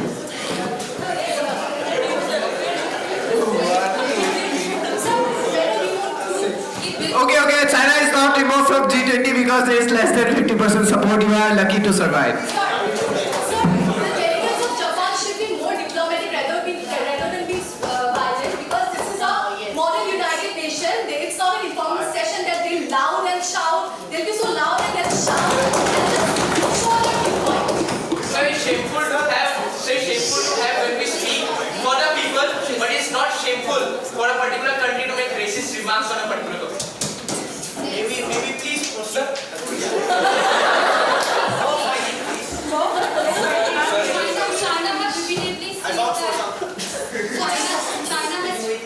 China has repeatedly said that they aid other countries for infrastructure, but China has not replied to my question that over half of Chinese arms exported is 61% went to state that is Pakistan. And Pakistan does have and we should not forget how China provided and helped Pakistan with nuclear weapons. We are not denying the fact that they are not providing it, but we can't deny the fact also that they are also supporting Hamas and Syrian Russian military governments. Sir, you already there going to their one with this unmoderated. Sir, in this house they have talked about the aggressions which have been made to China and Russia. Sir, I want to make them realize about the security which have been destroyed, about the economy which have been destroyed, and also the indiscriminate killings of civilians and all these things have been done. So, sir, I want to request this house to look forward into this matter, and also they should look into the matter of their own civilians who have been stuck into that particular area, and they should look about how they can evacuate how they can bring their own civilians to their own country. And also I would like to put forward a resolution, an emergency security and economic meeting should be taken for the killings and the destruction of the economy which has been done. Okay, what was that country? Sir, South Korea. South Korea has moved forward a resolution. How many countries are in support? Sir, can you repeat that? Yeah, please repeat the resolution. The resolution is that an emergency meeting should be taken for the economic and security review. Okay, how many countries are in support of that resolution? The national importance of the economy, the security, and also the indiscriminate killings of the hundreds of thousands of civilians in those particular regions of the Hamas and the Israel, and also the Russia and the UVA. Some more specifications required. Yeah, more specification is required. The House is demanding more specification. You can sit for now and clarify later on. Okay. Foreign Minister of Australia, I think we have a moderated session now. Okay, Australia, you continue. Moderated session. as the Foreign Minister of Australia, we accept that we have been having turbulent issues with China. However, we would like to second to China whenever they mention that as every Christian does not get to take responsibility for the best Christian and does not get blamed for the worst Christian, why is every Muslim blamed for the acts of Osama bin Laden?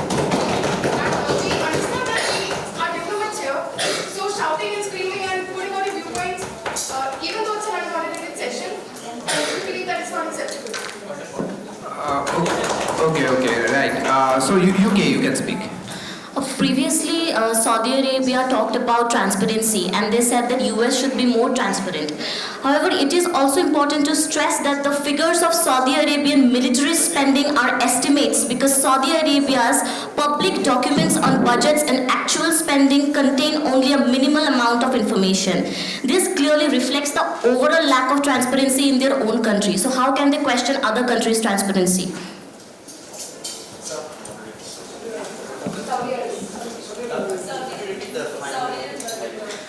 Saudi Arabian military spending are estimates because Saudi Arabia's public documents on budgets and actual spending contain only a minimal amount of information. This clearly reflects your own lack of transparency and you are questioning US's transparency.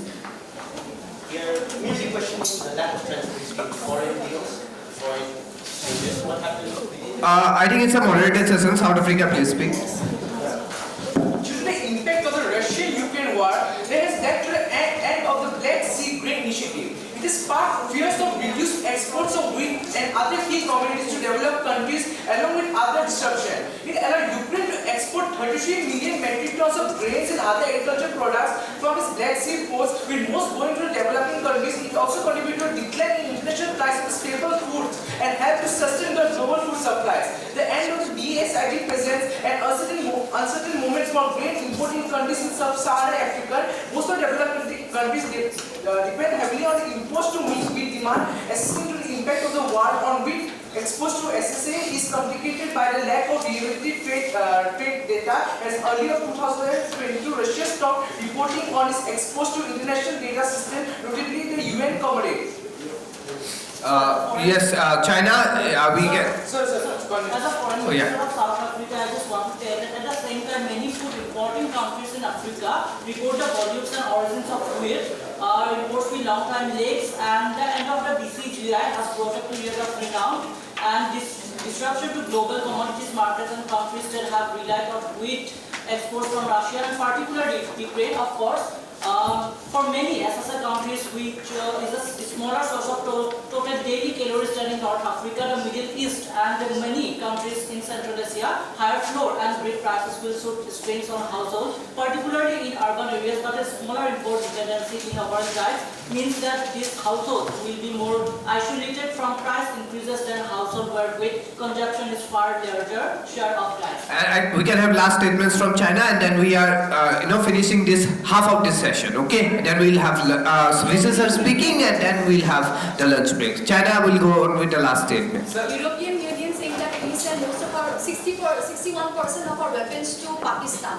But in a survey done back in 2019, US exports 3.1 billion weapons to the Middle East, and 81% of the weapons of US export are given to the Middle East. And moreover, they are like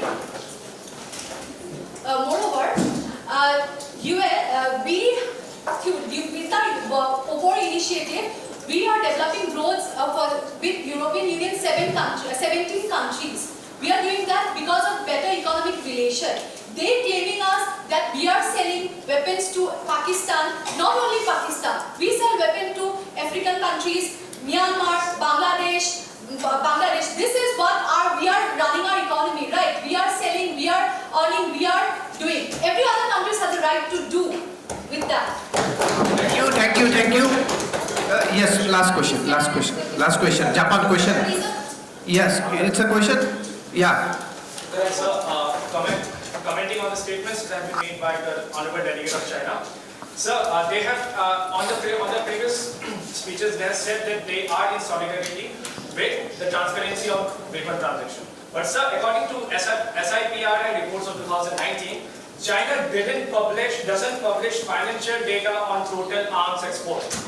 That means, according to this data, sir, the data that has been published here by China is not true. Something must be hidden, and that should be disclosed in the company.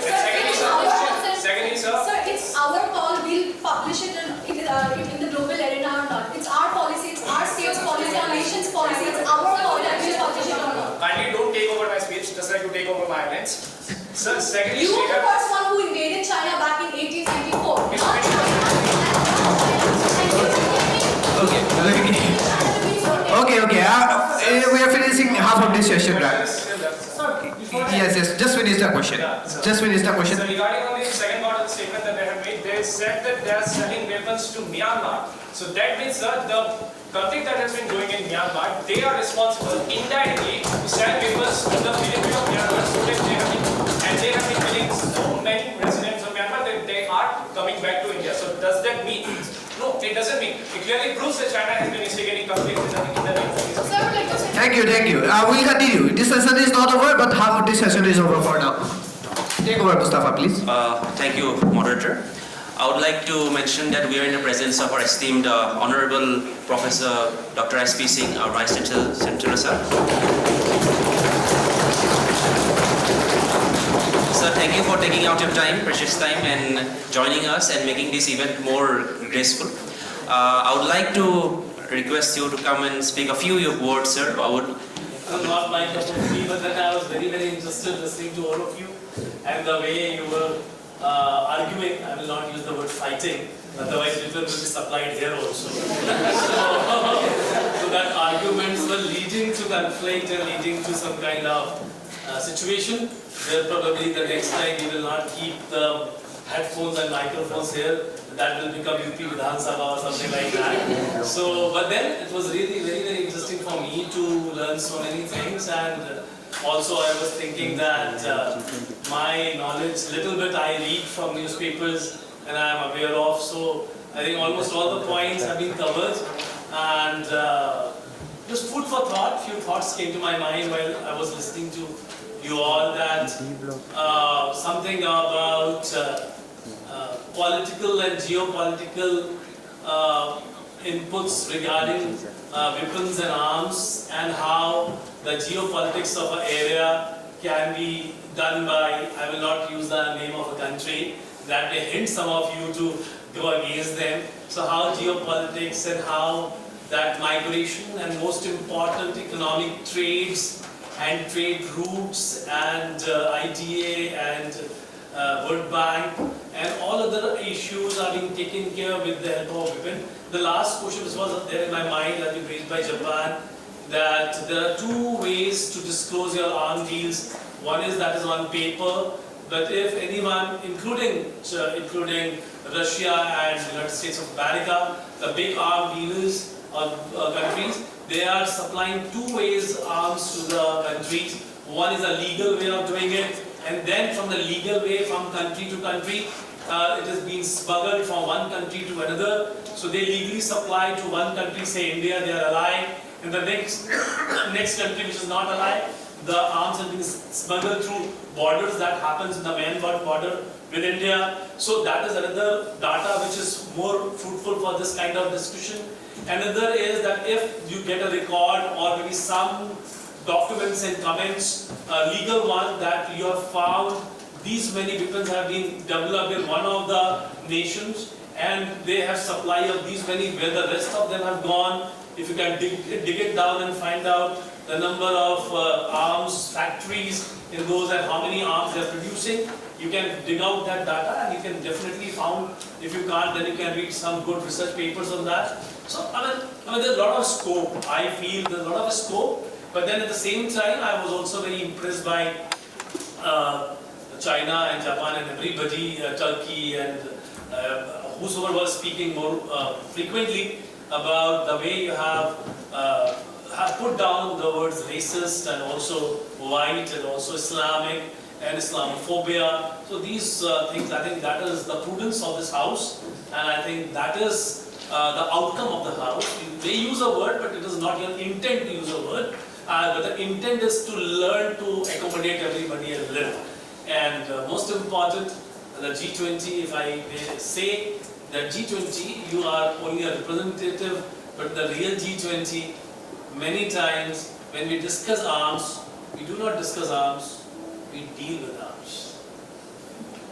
So when they go together, they meet and group up. It is mostly that they make a small group together, and then, okay, US is giving it to you, so China, Russia will give it to me, and China will give it to somebody else. In terms of the all geopolitical scenario at that point of time, that is what I read. It is not my version, but normally G20 should think more about peace than to have armed conflict, and that, where I would say the next session, if you can devote some time so that gradually this arms, and give some examples where the arms have been supplied in huge number once upon a time, and those countries which gradually have emerged out of arms and become peaceful, and they have not become the countries, maybe economically viable countries for China, United States of America, or maybe Russia, or maybe other armed nations. India is also now into manufacturing of arms. So that point also to be put in, that India is now becoming indigenous in producing arms. Is India is going to be in that direction later on to become China, or later on to become United States of America, to supply arms to Fiji, to supply arms to somebody else. We should not despair India. We are Indians. But in the G20, all of you are not Indians. So don't despair India also. When you get a chance, pull them also down. It is not that your pride is going to go and you become anti-nationals, not like that. So this is also my comment. If Japan can come forward and talk why India is into arms deal, why they are doing it. So there may be some answer come from India. So I am not saying that against or favor, but open your mind a little further. But I would say that this was my first exposure to you all. I clap for you. Excellent one. Thank you so much. Thank you, Professor. Sure. Yes. So in that case, in the second session, just our suggestion, can we have the time to create our own blocks and deal with arms or make any resolutions, group resolution by forming blocks? Yeah, if you can. If you can, take your time and do your research. And also we have the final concluding session. It's a final concluding session. So judges will determine the winners. I think it's a very interesting point that you make. Also make use of these breaks. In those breaks, you can actually go and talk to the other delegates while dealing with and make up some of these alliances. Yes, and also you can bring about, as Sir said, something related to peace. Yes. So if you supply programs, it naturally leads to more money. So target. Sir, can we introduce a treaty? Can a treaty be introduced? Yeah, for a resolution for a treaty at least. Before I leave, I just forgot to mention the Department of Political Science for their efforts, and also the judges and moderators. Thank you, Professor.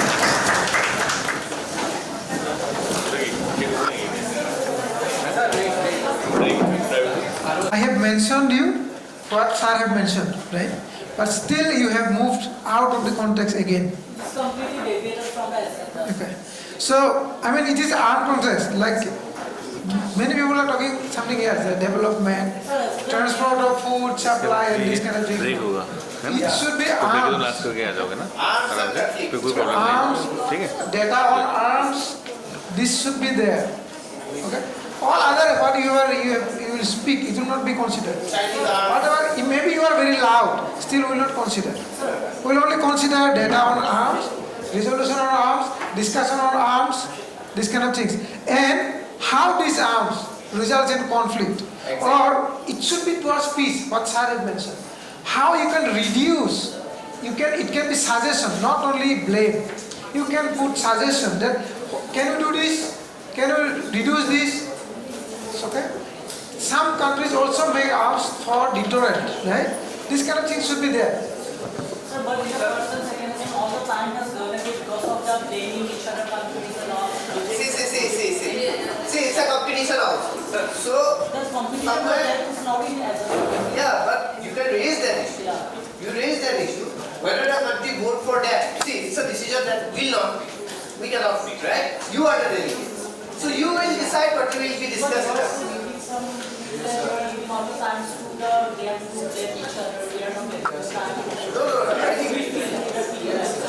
In an open house, it's not about being moderate. It's not about how smart you are, how you can adapt to the limit.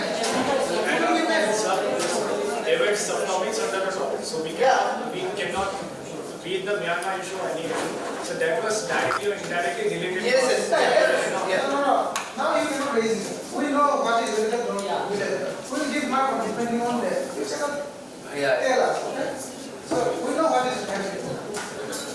Sir, see, in unmoderated session, it's about you speaking. Okay, just rise up, speak. Don't depend on me telling you. And at this moment, I would like to give a small suggestion. Take it as a hint. Not just because you're speaking doesn't mean you're getting a point. You should understand your country. Yeah. You can be a very smart person representing a country which is not very vocal in the international sphere. Okay? At that point, you cannot just raise issues. Being a smaller country and having no relation with an issue and then raising issue is not relevant. So you have to understand your country also in international sphere, how they operate and how they move an issue, by aggressively or through diplomatically. Okay? Remember, again I'm telling you that we have to treat it as a well also say that it's a competition. Overall it's a competition, so you are competing to win here. So we have to give you some scope to have argument. If we don't give, then it's not very easy for the judges. Right? If you are just making opening statements one by one, how will it then, kind of opening statements like it will not be a competition. Are you getting it? So it's a lunch break, everyone will be provided lunch. Half an hour session. Lunch ke baad half an hour session. It will be a very tidy session. You have to be very quick at all. So just make your friends quickly and move on. We'll be moving on. Yeah, you can. Yeah, pass the monthly. Yeah. Do your final research and we'll wrap up. This arms market and conflict fields. So we have to wrap up in this talk. We'll have to say one to speak. We are going fast forward.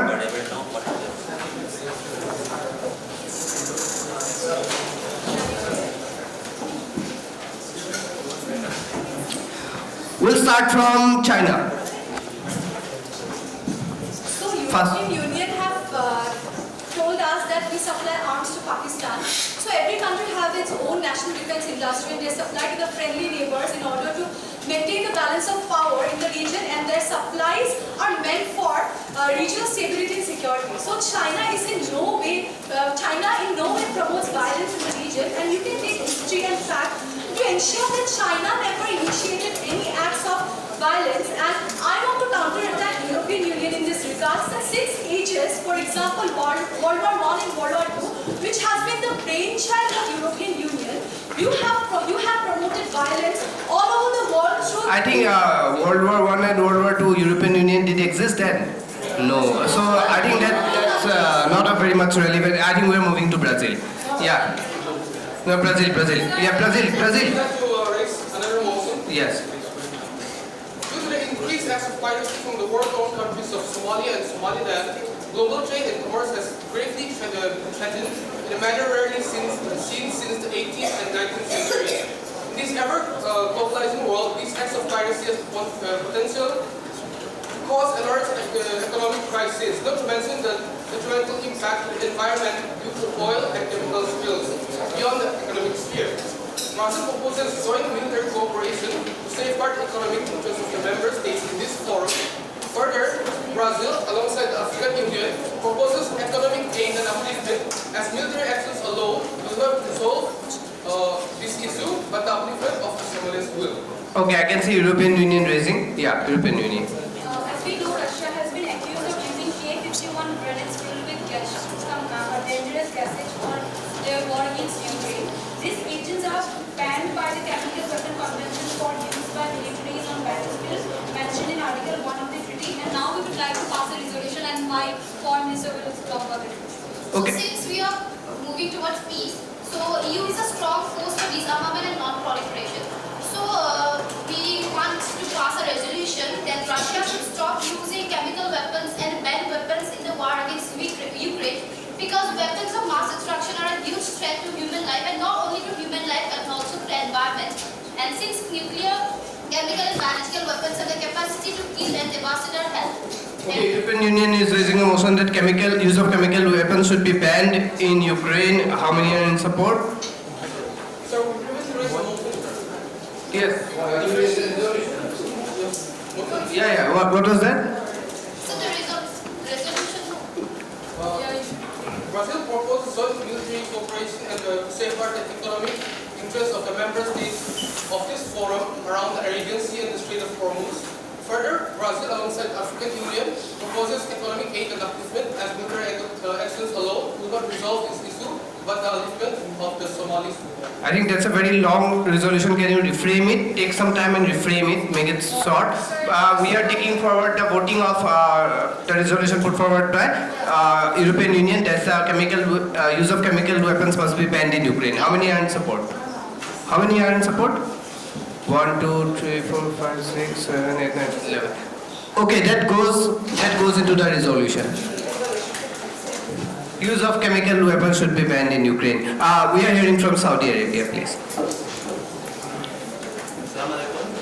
First of all, this session is coming to a fruitful end, and the Kingdom of Saudi Arabia would like to propose, in line with Saudi Vision 2030, which brings out more indigenous opportunities for the Kingdom of Saudi Arabia to diversify our economy. We would also like to diversify our military equipment. Even though our loyal allies are providing us, and we are grateful for the trade agreement between us. I would like to refer to my Foreign Minister for the trade agreements. Since Japan is opening their exports of weapons, we look forward to a joint development of military weapons of indigenous kinds with Japan and other like-minded countries. We would like to raise a voting session as we seek to push a resolution of developing weapons industry of indigenous kinds with the funding and support of the Kingdom of Saudi Arabia and other interested countries. Okay, thank you. South Africa, please. It's a resolution. What was the resolution again? The member states of G-20 will seek to develop their own indigenous Defense industry? Yes, with support from like-minded. Okay. So with funding from kingdom like Saudi Arabia, the country should encourage indigenous weapons production. How many countries are in support with this resolution? We have 1, 2, 3, 4, 5, 6, 7, 8, 9, 10. 10. Again, less than 50%. So sorry, I'm very sorry that it will not be moving in the resolution. Do you understand his resolution or not? So you know the English? Can I explain, sir? Yes, sir, yes. Can I explain? Yes. So this basically is not like we will not be able to move away from like USA, China, the main exporters. We will not be able to cut off, but slowly, if we slowly like rely on ourselves and rely on our own production, we will be able to reduce the influence as well as be able to control our own security, our own dominions, and we will be able to develop our own self-sufficiency. May I ask for a clarification? Whether you are proposing this for the third world nations or you are proposing it for the advanced economies? Because they already have a development industry. It's only for this. He just wanted to clarify. I'm just clarifying. Yes. He wanted to clarify to us. No, sir. Yes. No. I'm asking you to all clarify. the members of G-20 who would like to work with us and other like-minded nations to develop our own indigenous military equipment. Okay. Countries are helping, like the already armed countries are helping the third world countries. Okay. Yes, so we will try to create alternate sources and less dependency on the major countries. Less dependency on major arms exporters. Then it would be, this would not be relevant for all the countries then in the G20, right? You are specifically proposing it to the country having a less developed defense industrial base, am I right? Yes, sir, but if the major countries are interested, they can engage in tech transfers. Okay. Technology transfer, very important issue, yes. So how many countries are in support with that? We have 1, 2, 3, 4, 5, 6, 7, 8, 9, 10, 11, 12 countries are in support. So that goes into the resolution. Yes, South Africa.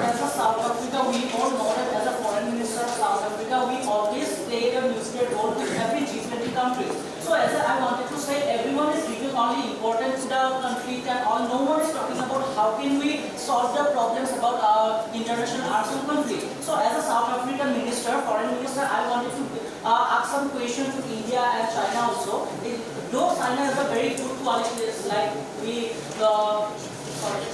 good relationship with China and India also, but I have an inquiries to India, China, and we all know that South Africa foreign policy focuses on promoting democracy, human rights and sustainable development, making it an influential player in the international arena. But I have a question to the China, that China can advocate Ismail also, like one example and one solution for you, because China can advocate for nuclear non-proliferation, support arms control initiative and engage in diplomatic efforts to reduce tension and promote disarmament, and also like to the United Nations also, who are like only related with the arms and conflicts. So I wanted to ask you one question, that how can our countries, I wanted to ask you the question to the head of the state of United States, that how can our countries collaborate to strengthen arms control measures and promote disarmament in the future? And also I would like to give one proposals, that in recent conflicts in Ukraine, Syria and Yemen are examples of ongoing conflicts,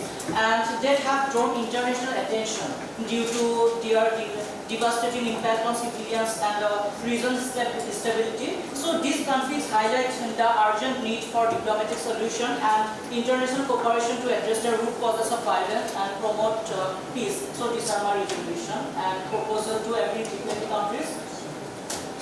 As one of the main avenues that the arms has been transferred is to the help of the dark web, where as we are using the surface internet and in which the dark net, where most of terrorist organizations, they have been the supply of the arms, and where they have been posting of the various arms sales in various websites. So my one regulation is should be related to the dark web, but overcoming these challenges relating to dark web to stop the trafficking of the arms related to such issues. Okay, there should be control over the dark web regarding sales of weapons. How many countries are in support?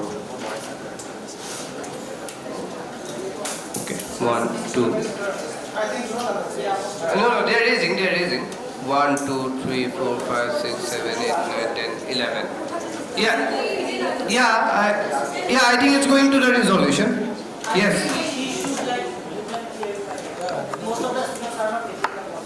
I think you already have more than 50% support. But it's going. Yes, resolution. There should be control over the dark web regarding the sales of weapons or firearms. Yes, USA please. I would like to officially reiterate our stance on the sales of arms and ammunition. I would like to state that we in the United States adhere to strict export controls and regulatory frameworks while doing the buying and selling of arms. So the weapons do not fall into unauthorized actors and non-state actors. So that's why we prevent states like, let's say, we are saying that indigenous arms industry who do not have a good reputation in dealing with arms with non-state actors. So I would like to reiterate our stance related to that. Okay, thank you. Australia. As the Foreign Minister of Australia, I would like to second the statement made by United States of America, as especially with the statement, in concern to the statement that China made in the previous session about asking the European countries of like, are we doing weapon control and why are we supplying weapons to other states? When they have answered this question with their own statement saying that China is a sovereign country and then they can do whatever they want to. So I would request the head of state of China to reiterate their own statement and their own question when they ask European Union and European countries whether, like, why are we supplying weapons to other countries? Okay, so we'll be moving towards a final part that will be an unmoderated session, but I want to set the direction for this unmoderated session. The unmoderated session is going to discuss how the flow of arms from which particular countries is actually instigating the conflicts. We will be discussing if some countries are responsible for instigating the conflicts, and this is a unmoderated session and it will go on for 25 minutes. So, I mean, you don't need to ask me for permission, just you can speak. Okay, this is your final part. Yeah, just question. Yeah, okay. Sir, Sir, the delegation of Japan has some concluding points maybe. Okay, final concluding points from Japan, then we go to the unmoderated session. Thank you, sir. On the outset of the concluding session, Japan would like to say something very important. So Japan has been a strong proponent of international efforts on disarmament and has voluntarily implemented strict standards for the import, export and transfer of conventional weapons, strengthening of rules related to trade in conventional arms through realizing the Arms Trade Treaty, which matches Japan's foreign policy objectives in this field. So, it is necessary that each state, where feasible, extends international assistance which matches the needs of the recipient states and making the best possible use of existing resources. In the light of the fact that an overwhelming number of people die every year as a result of small arms and light weapons, it is evident that the treaty must include these categories of arms, henceforth which has been included at its scope. If these categories are not included, objectives of this treaty shall fail. Therefore, sir, on the onset of conclusion, as I have mentioned earlier, the delegation of Japan would like to raise two important resolutions that the world must come into. And with your permission, sir, the head of the state of Japan would like to conclude regarding this. Yes, the resolution. The head of state would like to read out the resolution. It's a treaty named as the Tokyo Arms Declaration 2024 unquote, with pre-ambulatory clauses affirming UN Resolution 1325, allowed by UN Resolution 1820, aware of UN Resolution 188, believing UN Resolution 1960, declaring UN Resolution 2106, recalling UN Resolution 2122, having received UN Resolution 2242, welcoming UN Resolution 2467 and taking into account UN Resolution 2493 with clause 1, regulation and prohibition of expansion of a state's military zone and travelling of aerial military crafts beyond 200 nautical miles of marine security zone. With clause 2, regulation of arms supplied to conflicted zones with special emphasis on regulations of designated criteria of arms transfer. And with this, Japan wishes the committee the best for achieving its endeavors, and that the committee with the vision, and we believe that we'll have a society, we'll have a world free of arms one day, and where the entire world becomes one. With that, arigato gozaimasu. Thank you. Okay, who are in support of the resolution, please raise your country placards. Resolution raised by Japan. Sir, does the committee wants to raise a resolution for the... Yeah, rephrase it, please. So, apart from the points of the UN resolution that the head of the state has mentioned, the thing that has to be noticed is this: the treaty henceforth shall be named the Tokyo Arms Declaration 2024. So, point number 1 of the resolution: regulation and prohibition of expansion of a state's military zone and travelling of aerial military crafts beyond the 200 nautical miles of marine security zone. And point number 2, regulation of arms supplied to conflict zones with special emphasis on regulation of designated criteria of arms transfer with a global consensus. Thank you. Okay. I think it's very clear now. Who are in support, please raise your country placards. I think yeah, it goes to the resolution. Okay, please forward it to them. Please forward it to them. Yes. Actually, we are moving to the unmoderated session now. Okay. Sir, one resolution. I think we have taken up enough resolution. One resolution for myself, which was pending. Pending? Okay, then. Yeah. Move. Sir,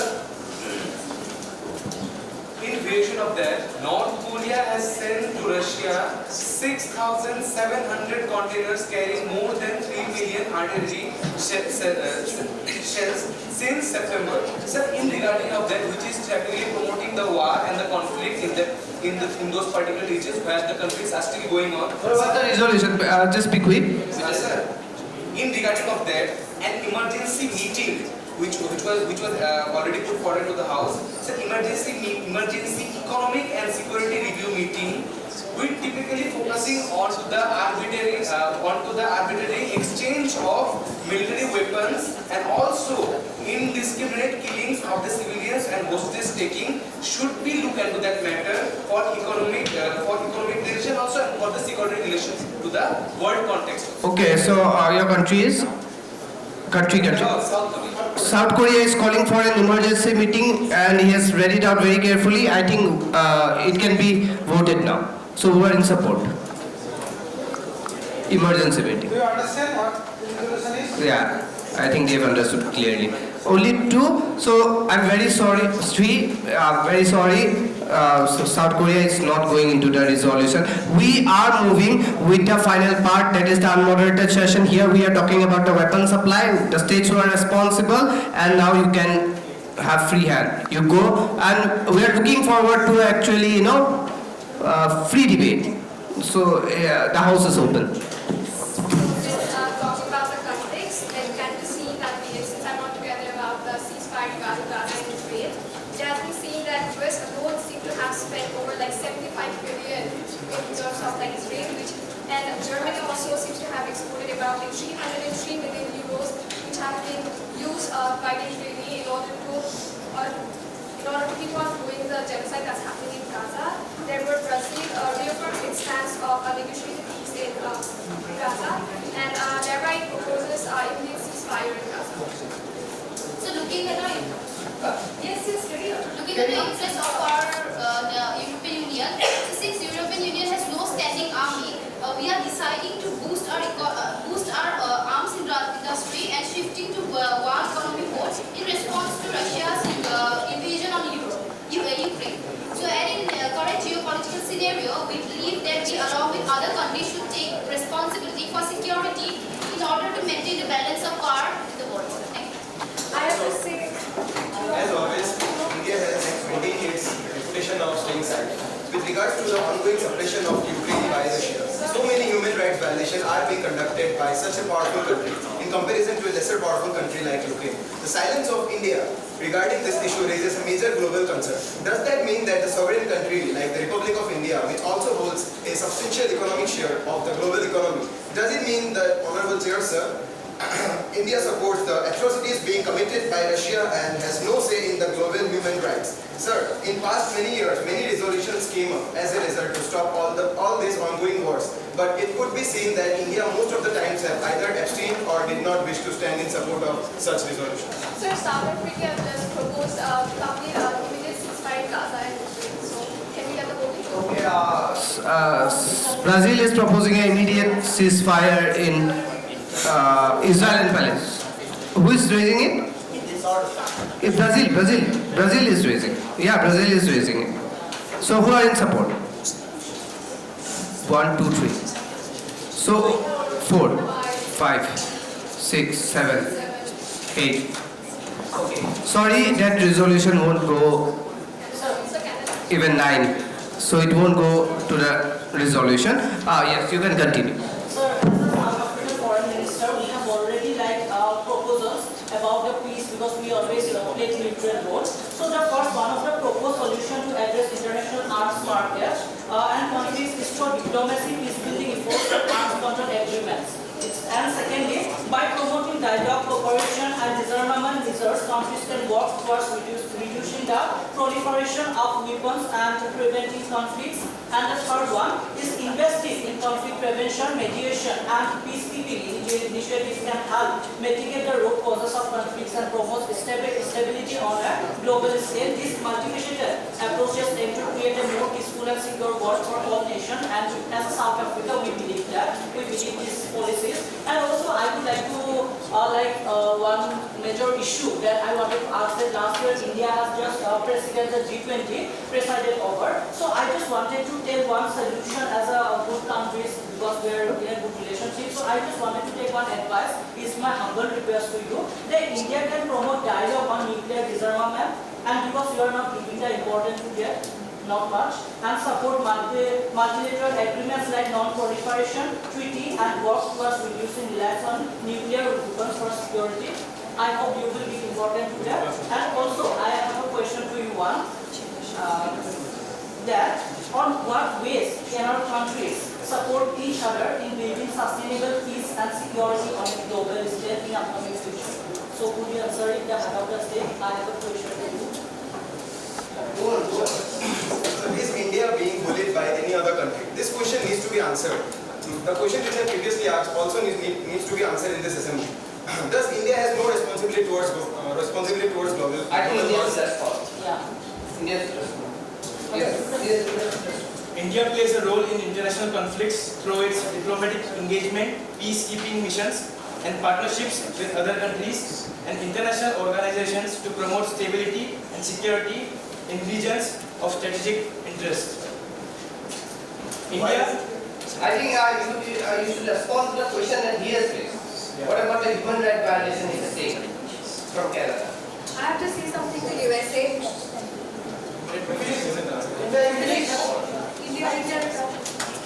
My question is answered. Yes. Okay, as a superpower to the USA is very silent, so I have a question for you. Like, you are meddling into other countries' disputes that which jeopardize the world peace. Right? I'm commenting this on you because you are interfering in China-Taiwan issue. Like, see, People's Republic of China calls for the one China principle. We know Taiwan is an island, it was separated by the Taiwan Strait, but we consider it as a part. And here we will see that also Xi Jinping president restated at 2019 that there will be one country, two systems. According to resolution 2758, UN resolution, that there will be one China, there is no two China. Then why USA you are pushing China, you are pushing Taiwan to participate in such organization? Also, you are maintaining unofficial relationship with Taiwan and you are supplying defense to Taiwan and you are pushing Taiwan to rearm with China. Sir, as the Senate hearings of TikTok, see the CEO of Mr. Chu and Facebook founder Mr. Zuckerberg has evidently shown that the Pentagon cannot lead the 21st century technology with its own 20th century bureaucracy. So, I think I will answer to respond. When questions, you can respond. First, I would like to respond to him also. Sir, like you mentioned that we can't see the 21st century with an outlook of 20th century. Sir, what Russia, China, all authoritarian regimes delve into is that they still have that old notion of sphere of influence. We have already surpassed that structure of international system. We have gone beyond that. And as she was mentioning about the TikTok ByteDance, it's based in Singapore, but the owner of that company, he has root to CCP, Chinese Communist Party. So that's why, along with the delegations in our Senate, we have decided to take actions against that particular corporation. I would like to second the delegate of USA, especially with the fact that every millionaire in today's time is trying to buy social media platform. Why is that? Because the weapon for the next one who lies in our own hands, which is a smartphone. So, also I would like to bring attention to the attention of this committee that even as a theme says, international arms market and conflicts, we need to stop polarizing market and conflicts. Only when there is an international arms market is there conflict. So also thank you to the delegate of Saudi Arabia for mentioning regulation of international arms market. Only when we have proper regulation and we stop giving the profit tag to arms market and start focusing on the conflict tag of it. Only then we will be able to address real issues. That is also the post-war issues like the immigration issue, which most of the European countries face, especially with the conflicts going on in the Middle East and also the Russia-Ukraine war. Also due to the internal polarization of Chinese community in China. Honorable Speaker, sir, Canada supports the basic human right of freedom of speech. Therefore, it has provided a democratic platform, unlike the so-called Hindutva democracy of India, where speaking anything against the government or any so-called powerful organization in the country causes you to be jailed or imprisoned. Unlike this, the so-called fifth largest economy in the world, Honorable Speaker, sir, Dominion of Canada does not discriminate with the fundamental human right to speak and to put forward their noble stance. And the same were given to such leaders like Hardeep Singh Nijjar. But the sudden assassination of this Sikh activist has put a stain into the secular image of this very important nation.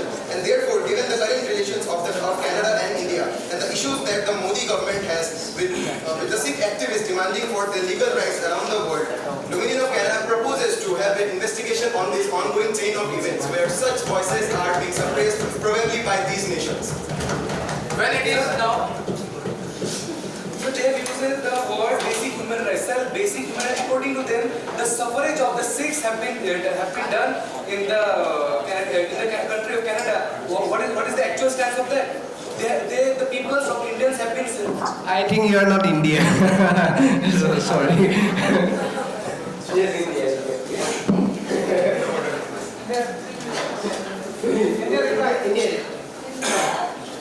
I would like to ask Canada that does Canada support organized crime? Then if no, then why they are supporting Khalistan? India expects foreign authorities to act against Khalistanis. We expect action against people who threaten our diplomats. In the case of Canada, India had to suspend issuing visas to Canadian citizens because Indian diplomats were not safe going to work. Our request to check on growing Khalistan concern was also ignored. There are many countries where there is freedom of speech and expression, including India. But that cannot be a license to advocate violence and intimidation or to propagate separation or extremism. The problem that we have faced is really that we have seen activities which have been justified in the name of freedom. If you think that is right, would you like that to be done to you? Does Canada support organized crime? On what basis the Republic of India alleges being the supporter of Palestinians? Freedom of speech is given to each and every citizen, irrespective of what their country of origin is. India cannot just say that we have some special interest in supporting the Palestinian. Therefore, the Dominion of Canada would like to ask the question to the Republic of India that what would Canada gain if there is a division of land in India, and if India faces negative impact due to the Palestinian movement? Canada is not going to gain anything out of it. Canada is an independent country. We have our own rich resources. We do not depend on India for anything. Canada gives shelter to terrorists like Nijjar. India has not yet declared Hardeep Singh Nijjar as a terrorist. It is then they took asylum as citizens. They were allowed to come and settle down as citizens because there were no criminal record in India. We verify facts, we do not go by imagination. Now, very important topic when we dive into it is that when we were talking about arms and conflict zones, and we have shifted to Khalistan. Now, when we talk about the issues near us, these are major issues when we talk about the South China Sea, as our sovereignty is being threatened, where multiple islands we talk about. There was not a particular island, but after a few years, sand was put there and artificial islands were created in that particular region.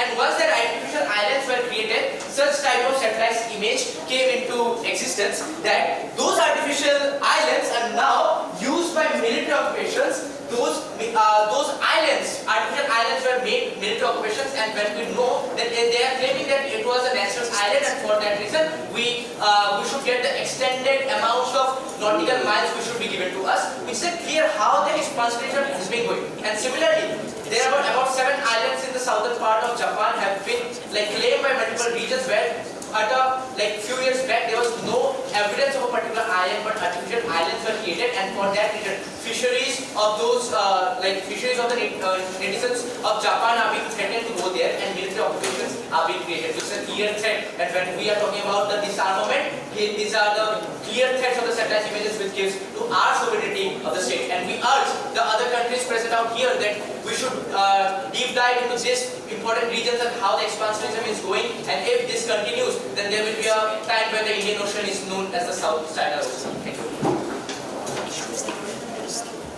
Okay, since China is pointing fingers at us, so I just want to mention that economically we are in the world's G3, and we are the first trading partner and the first foreign investor for almost every country in the globe. So before blaming us for anything else, but at least we are not supporting any terrorist organizations openly or indirectly, and together we invest more more in development cooperation with the rest of the world combined. Thank you. And yes, China provided weapons to other countries like they are providing to Hamas, and then Pakistan also they have provided weapons supply to terrorists in Myanmar. So they should talk about why they are funding terrorist organizations in most of the countries. And they are talking about peace.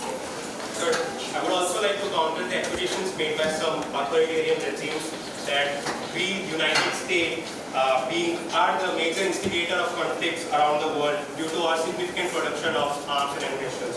We would like to state that we, the United States, prioritize the production of arms and ammunition primarily to safeguard our own national interests and the interests of our allies, as well as protecting democracies around the world. We believe, the United States believes in rules-based world order. We do not want anarchic world system where there is no rules and regulations.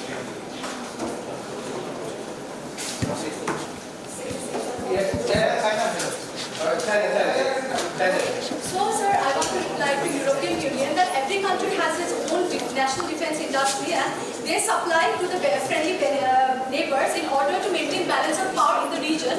And these supplies are meant for regional stability and security. So, China in no way promotes violence or terrorism.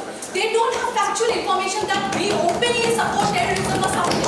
We are not funding terrorism. We literally have sources that you have. And moreover, the Chinese official does not disclose its own personal information. So how can they have sources? How can they have information?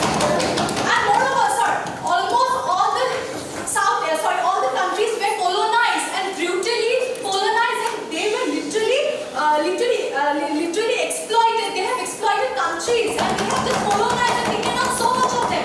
We never initiated any war against. We never invaded anything against any country. They can't openly criticize us for promoting terrorism or something. Point of order, the Honorable Delegation of People's Republic of China mentioned that they have never attacked any particular region. Tibet was annexed by People's Republic of China.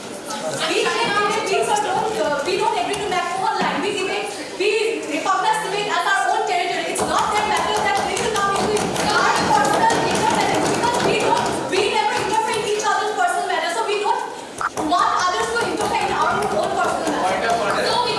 Point of order. The delegation of People's Republic of China. The delegation of People's Republic of China mentioned that they have never interfered in others' matter.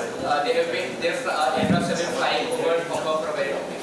So we have seen how China is helping many countries to develop. So that is why Sri Lanka was in that trap and Pakistan went into trap, and India is facing terrorist threat due to their funding to Pakistan. I can't see what China has the best health equipments in the world, and we are giving it in low cost so that each and every country has access to it. No other country is giving so. No other country. China has tried their best to defend their weapon export, but I want to ask a question as a foreign minister. Is China playing the hyphenation in Myanmar? I found that China is funding 95% of the Arakan army, and on the other hand, the Tatmadaw, the military, Myanmar military, enjoy Chinese support. And there is a threat, the USA China reported 1 billion death threat, which led to a conflict. Make it short, please make it short so they can easily understand. You are asking China's interference in Myanmar, they are funding the Arakan army? As well as the Tatmadaw. So, as well as? It make the son of the soil fought with each other, and China military acts leads to more violence and conflict. And moreover, the presence of Arakan army affect Indian economic policy. The Kaladan model transit transport project. It's okay, it's fine. I think the question is very simple to China. France, I think, is very much worried about your interference in Myanmar. I want to ask, is China playing the hyphenation in Myanmar? Sir, they are criticizing us, we are interfering in Myanmar. So why is US interfering in Gaza and Israel war? Russia and Ukraine war, why they are exporting weapons to them? Why they are supporting them? If we are doing their best, if they are doing their hegemony or they are so-called superpower,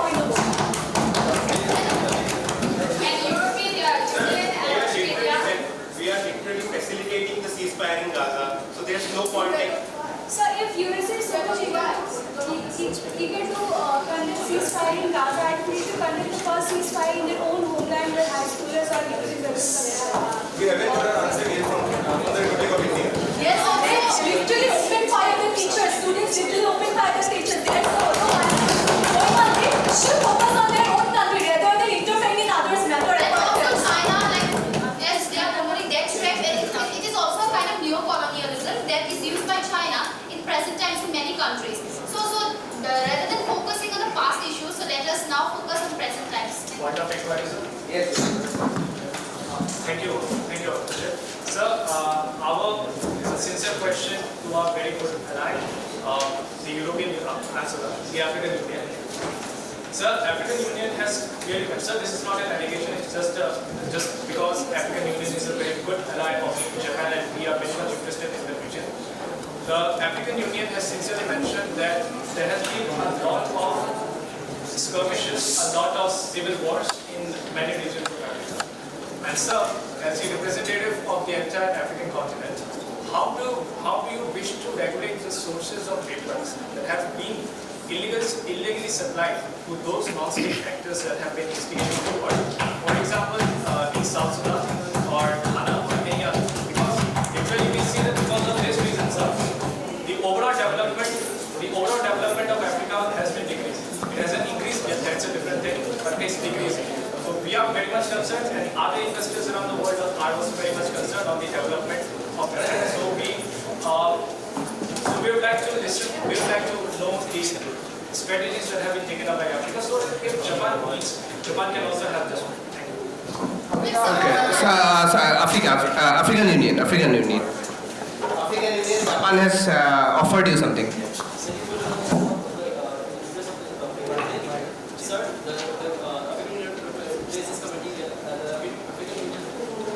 Are we have taken the steps to measure counter measures such as the illegal arms weapon? And we have this research we have captured some illegal arms from the Italian arms.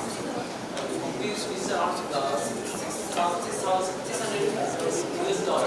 So and when this will be taken, we have our interest or our experience in Africa and how we want to preserve our Okay, thank you, African Union. The head of the state of the Republic of India just now asked me to repeat the question. Such absent-minded people doesn't deserve to be parliamentarians.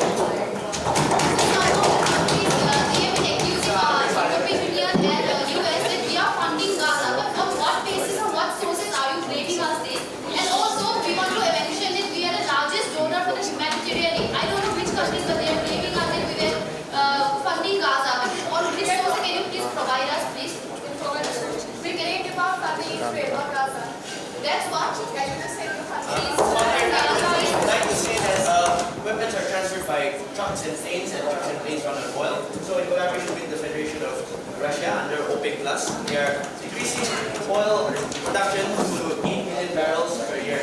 Saudi Arabia has warned the House that it is decreasing the production of oil, threatening to collapse the arms market. Reaction of some European policy to keep funding Israel.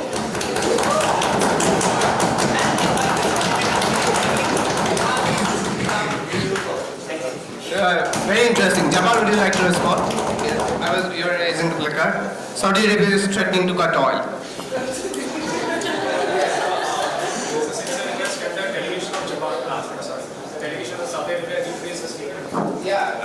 Arms travel through vehicles and ships and airplanes.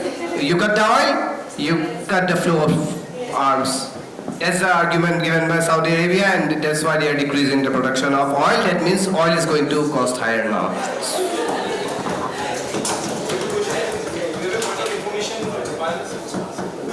How did Japan consider the Palestinian issue as not being an conflict, while it is clearly mentioned in their agenda as international arms market?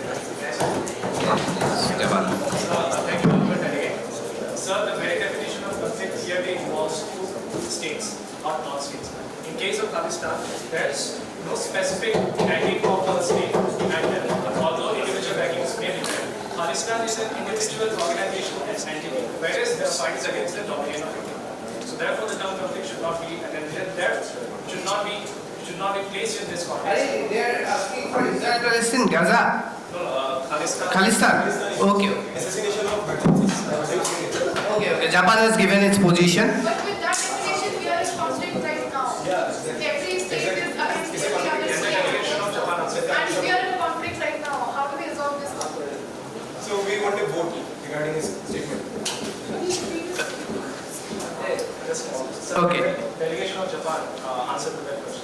Yes. Sir, this regarding the first part of my answer, which was dealing with the phrasing of conflict in this context, which is not legally doable. And secondly, sir, this is a pure matter between India, between the dominant of India and the entities of Pakistan, which they should be resolving within justice. And Japan will clearly help India if needed, because Japan also does not support fundamentalism and separatism in the name of religion or any political ideology. Adding one more point, just quote, we request the other countries not to get involved in the matter of the dominion of Canada, unquote, which was stated by the Prime Minister of Canada, Justin Trudeau. So we clearly just answer by the statement given by the Honorable Prime Minister.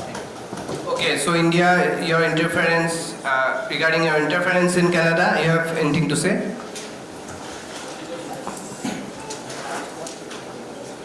Before Canada said that Canada is very self-independent country, okay. So why don't they make Khalistan in their own borders? Why they have to bother India for this? Like they are very self-independent country, right? Why do they have to bother India? Like even this is our internal matter, right? Or India foreign. Yeah, why are we discussing your internal matter in the International Assembly? And why did you mention it as an internal affair? Okay, so answer this question right. First of all, Like, why please are clear you? your speech. Okay, so why are you? Okay, simple question is that if you are Pakistan independent country, then why are you bothered India to make a separate Khalistan? Why don't you make Khalistan in your own Canada? We are clear about it. We are not supporting Palestine. We have mentioned it already in our previous statement. Okay, final wrapping up of this regarding the supply of arms in the Ukraine war, which has been ever expanding, and any country have to say anything about it. I think we'll take statements from Russia and China on this. I want especially from Russia and China. Then the Western countries can respond to it. Then we'll wrap up. Yes. Russia. I address these statements to the entire House. We are following up on the situation in Ukraine today in the context of the continuing supplies of Western weapons and the sending of Western mercenaries to that country, which we know from our recent measures to destroy French mercenaries in Kharkov. The vast majority of unbiased experts clearly see that the West's continuing support for the Kyiv regime is a key factor that is preventing a peaceful resolution to the Ukraine crisis.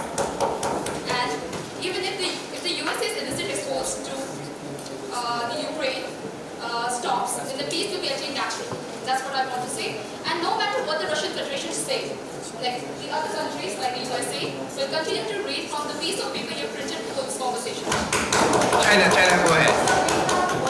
China has always condemned violence. And it have always been, and China have always promoted peace and stability in the global world. So, everything can be resolved in a peaceful manner. So, Thank you. Western countries, anyone like to respond? Final part. Anyone would like to respond to Russia, China? Final statements. Okay. We would like to respond to Russia. Russia. Okay. Also to Brazil. Yeah. You can respond to Russia and Brazil.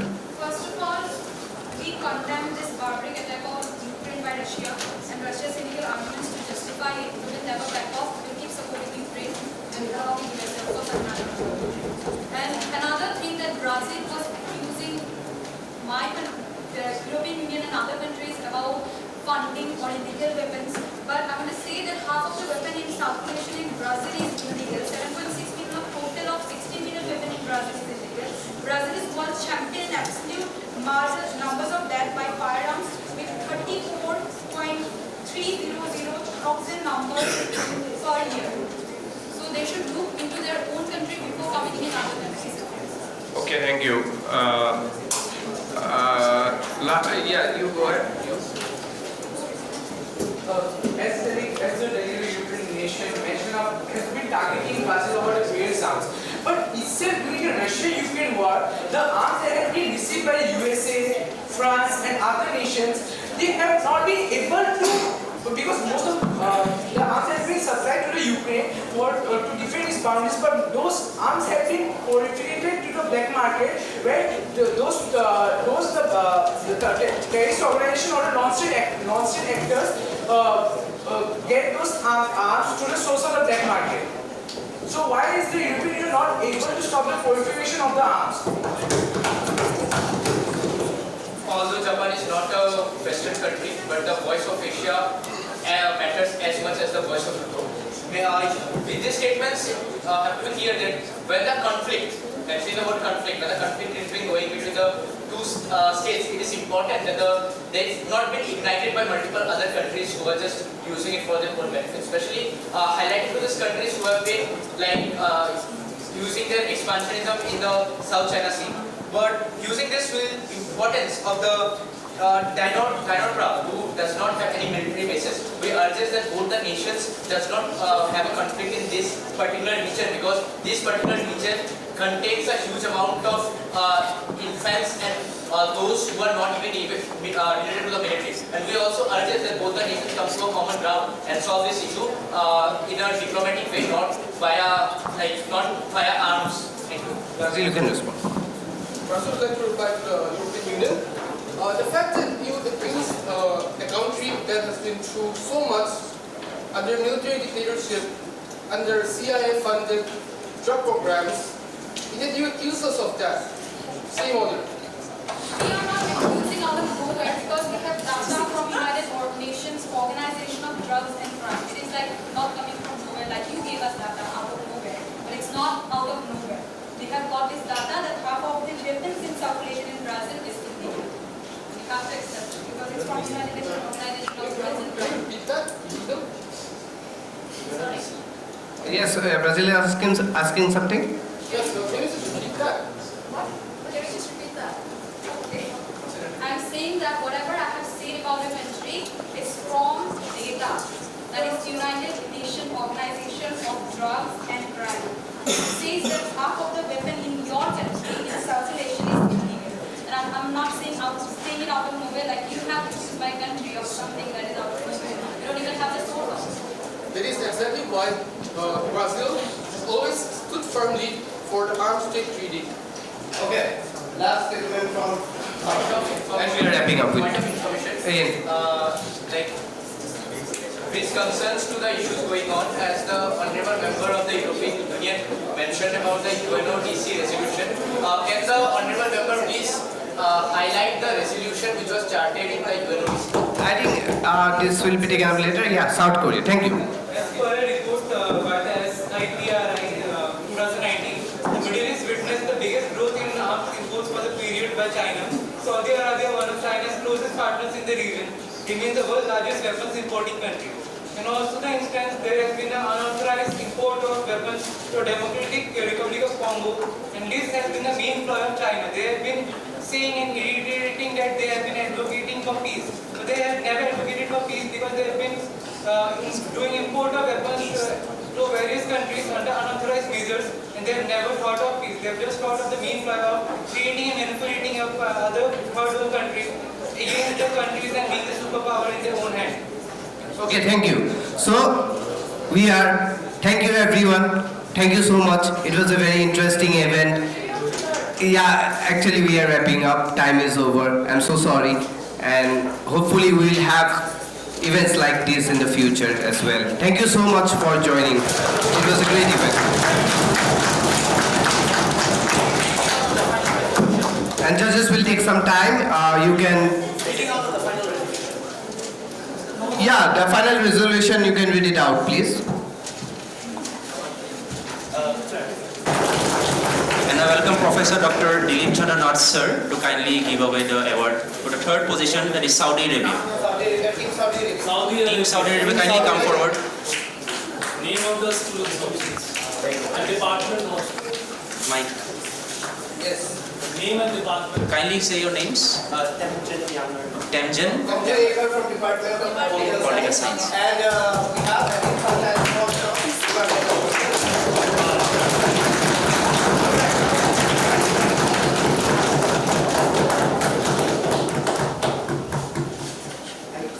Thank you, students. Quick. That Modi photo should come.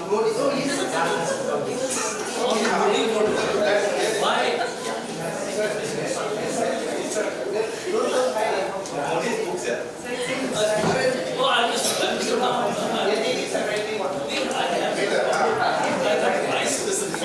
Second prize is awarded to the delegation from China.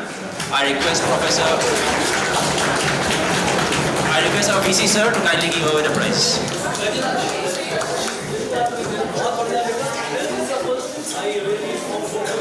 Fighting for China.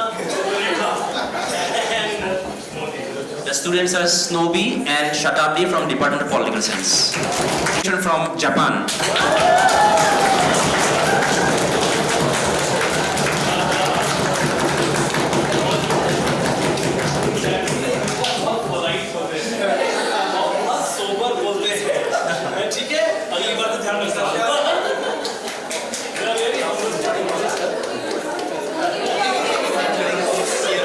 Vice Chancellor sir, would you like to speak a few? Oh my God, both your colleagues? Sir, please. I don't want to speak after such a wonderful event being organized and participated by students, and Japan and China are shaking hands, so we can very well imagine Japan and China just now have shaken hands. It means that things are going to be better in the world if Japan and China will shake hands in reality. Yes. The world will be more peaceful, and that is the wish. I would say that Japan, China, and the geopolitics and the politics and power and this economy of arms, that gradually should go.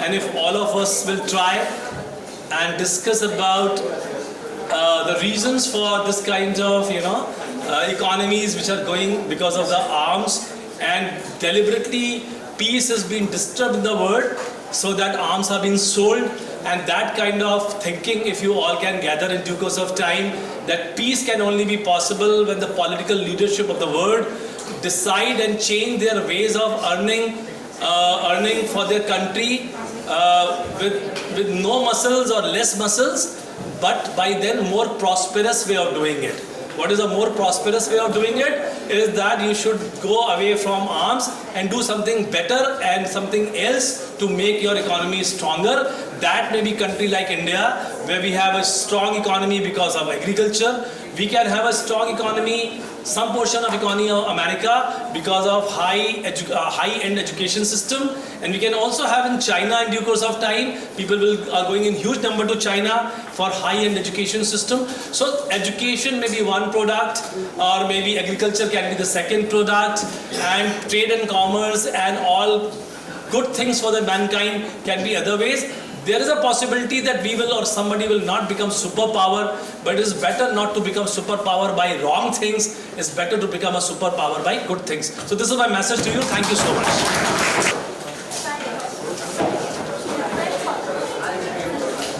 Good afternoon to everybody. I am delighted to be here with you with this beautiful afternoon, and participating and basically in the prize giving ceremony. It's basically everybody is winning the prize. It is just a token to given to particular group, maybe Japan or China, whatever it may be. But why this program? The question comes: why this program? Basically, is a you can say mock drill of the G-20 program, and G-20 is aiming to improve the economy of the country. Yeah, basically, and you are the youth of this country. You are the driving force to make the economy stronger. You see here about, I think 26 or 27% of this population of this country and we have we say the demographic dividend we have, that because we have, so many hands to support our, the population, and also to, feed the other peoples. You can produce goods and services. You see the Western countries, they are lacking such hands for feeding their people. So even, these doors are open to our, young people to go there. Germany once is not open to the Indians, but now they have opened it. Now I see the topic is very important, the arms selling and the conflicts. Do you know how much earnings US is getting from the arms? More than 50%? So if you stop this production of the arms and selling arms, what will be their economy? Can you imagine now? So all these, developed countries, they are developed, and because of the prosperous economy, because they are selling those arms. So who are behind these conflicts? Who will be benefited by conflicts? The Ukraine, Russia, or whatever it may be, Israel and Hamas. So all these conflicts, people are supplying arms, and it is not free. You have to pay for these things. Whoever is maybe, so who are getting benefit out of that? So once we can take a decision, there will be no production of arms. So you will see all this war will be stopped. And we will be one of the leading country in that case. So if even this country started selling arms now, because everybody is following the same path, but you see, so you should be, you are the young mind, you can think of how to bring peace. Basically, when we speak about the happiness index, which is started in Bhutan basically, now basically we have to live in peace and happily. It's not that you take the good food, very rich food. You need some nutritious food, and for that, what is our income? What should be? So that is, all these things are basically for that. Actually is done a practice for that, because you are the very, very young people, and this India is really benefited from youth people. And provided you love this country, you love the population of this country, definitely will be benefited. Thank you everybody for such a wonderful program organized by the Department of Political Science, and specifically those two coordinators who gave definitely more times along with their other faculty members. Thank you all. Namaskar. Thank you, Professor. I would like to invite Dr. Vanasmita Sharma to deliver the vote of thanks. I, on behalf of Department of Political Science, deem it a great honor and privilege to propose the vote of thanks on this occasion. First and foremost, I thank Professor Dr. S.P. Singh, Honorable Vice Chancellor of our university, for blessing us with his gracious presence in the occasion and for encouraging our students. I'd like to extend my gratitude to our a special guest of this occasion, Professor Dr. Alok Kumar Buragohai Sir, Chairperson Academics, and Professor Dr. Singh, Professor Emeritus, Department of Mathematics and Research and Innovation, who despite their busy schedule has found their time to grace this occasion. And also Professor Dr. D.C. Nath Sir for his presence and for his encouraging words. I'd like to offer my heartfelt thanks to our respected judges for their valuable time and commitment. Thank you very much for being a part of the program. I'd like to thank our HOD Sir, Dr. Dhiraj Kumar Borkotoki, for his constant support and guidance for this event. Thank you, sir. I extend my gratitude to Mr. Ritvik Datta for his stewardship, constant hard work, vision and commitment, and for making this event a grand success, obviously. I'd like to extend my gratitude to our subject experts for continuously being there with the judges and for their valuable opinion. I owe a special gratitude and thanks to all the faculties of the Department of Political Science who have worked hard to ensure that this occasion becomes a memorable success. And I thank all the members of media for evincing interest in covering the event. I'd like to thank the technical team of RGU for their support and help during the smooth conduction of the event.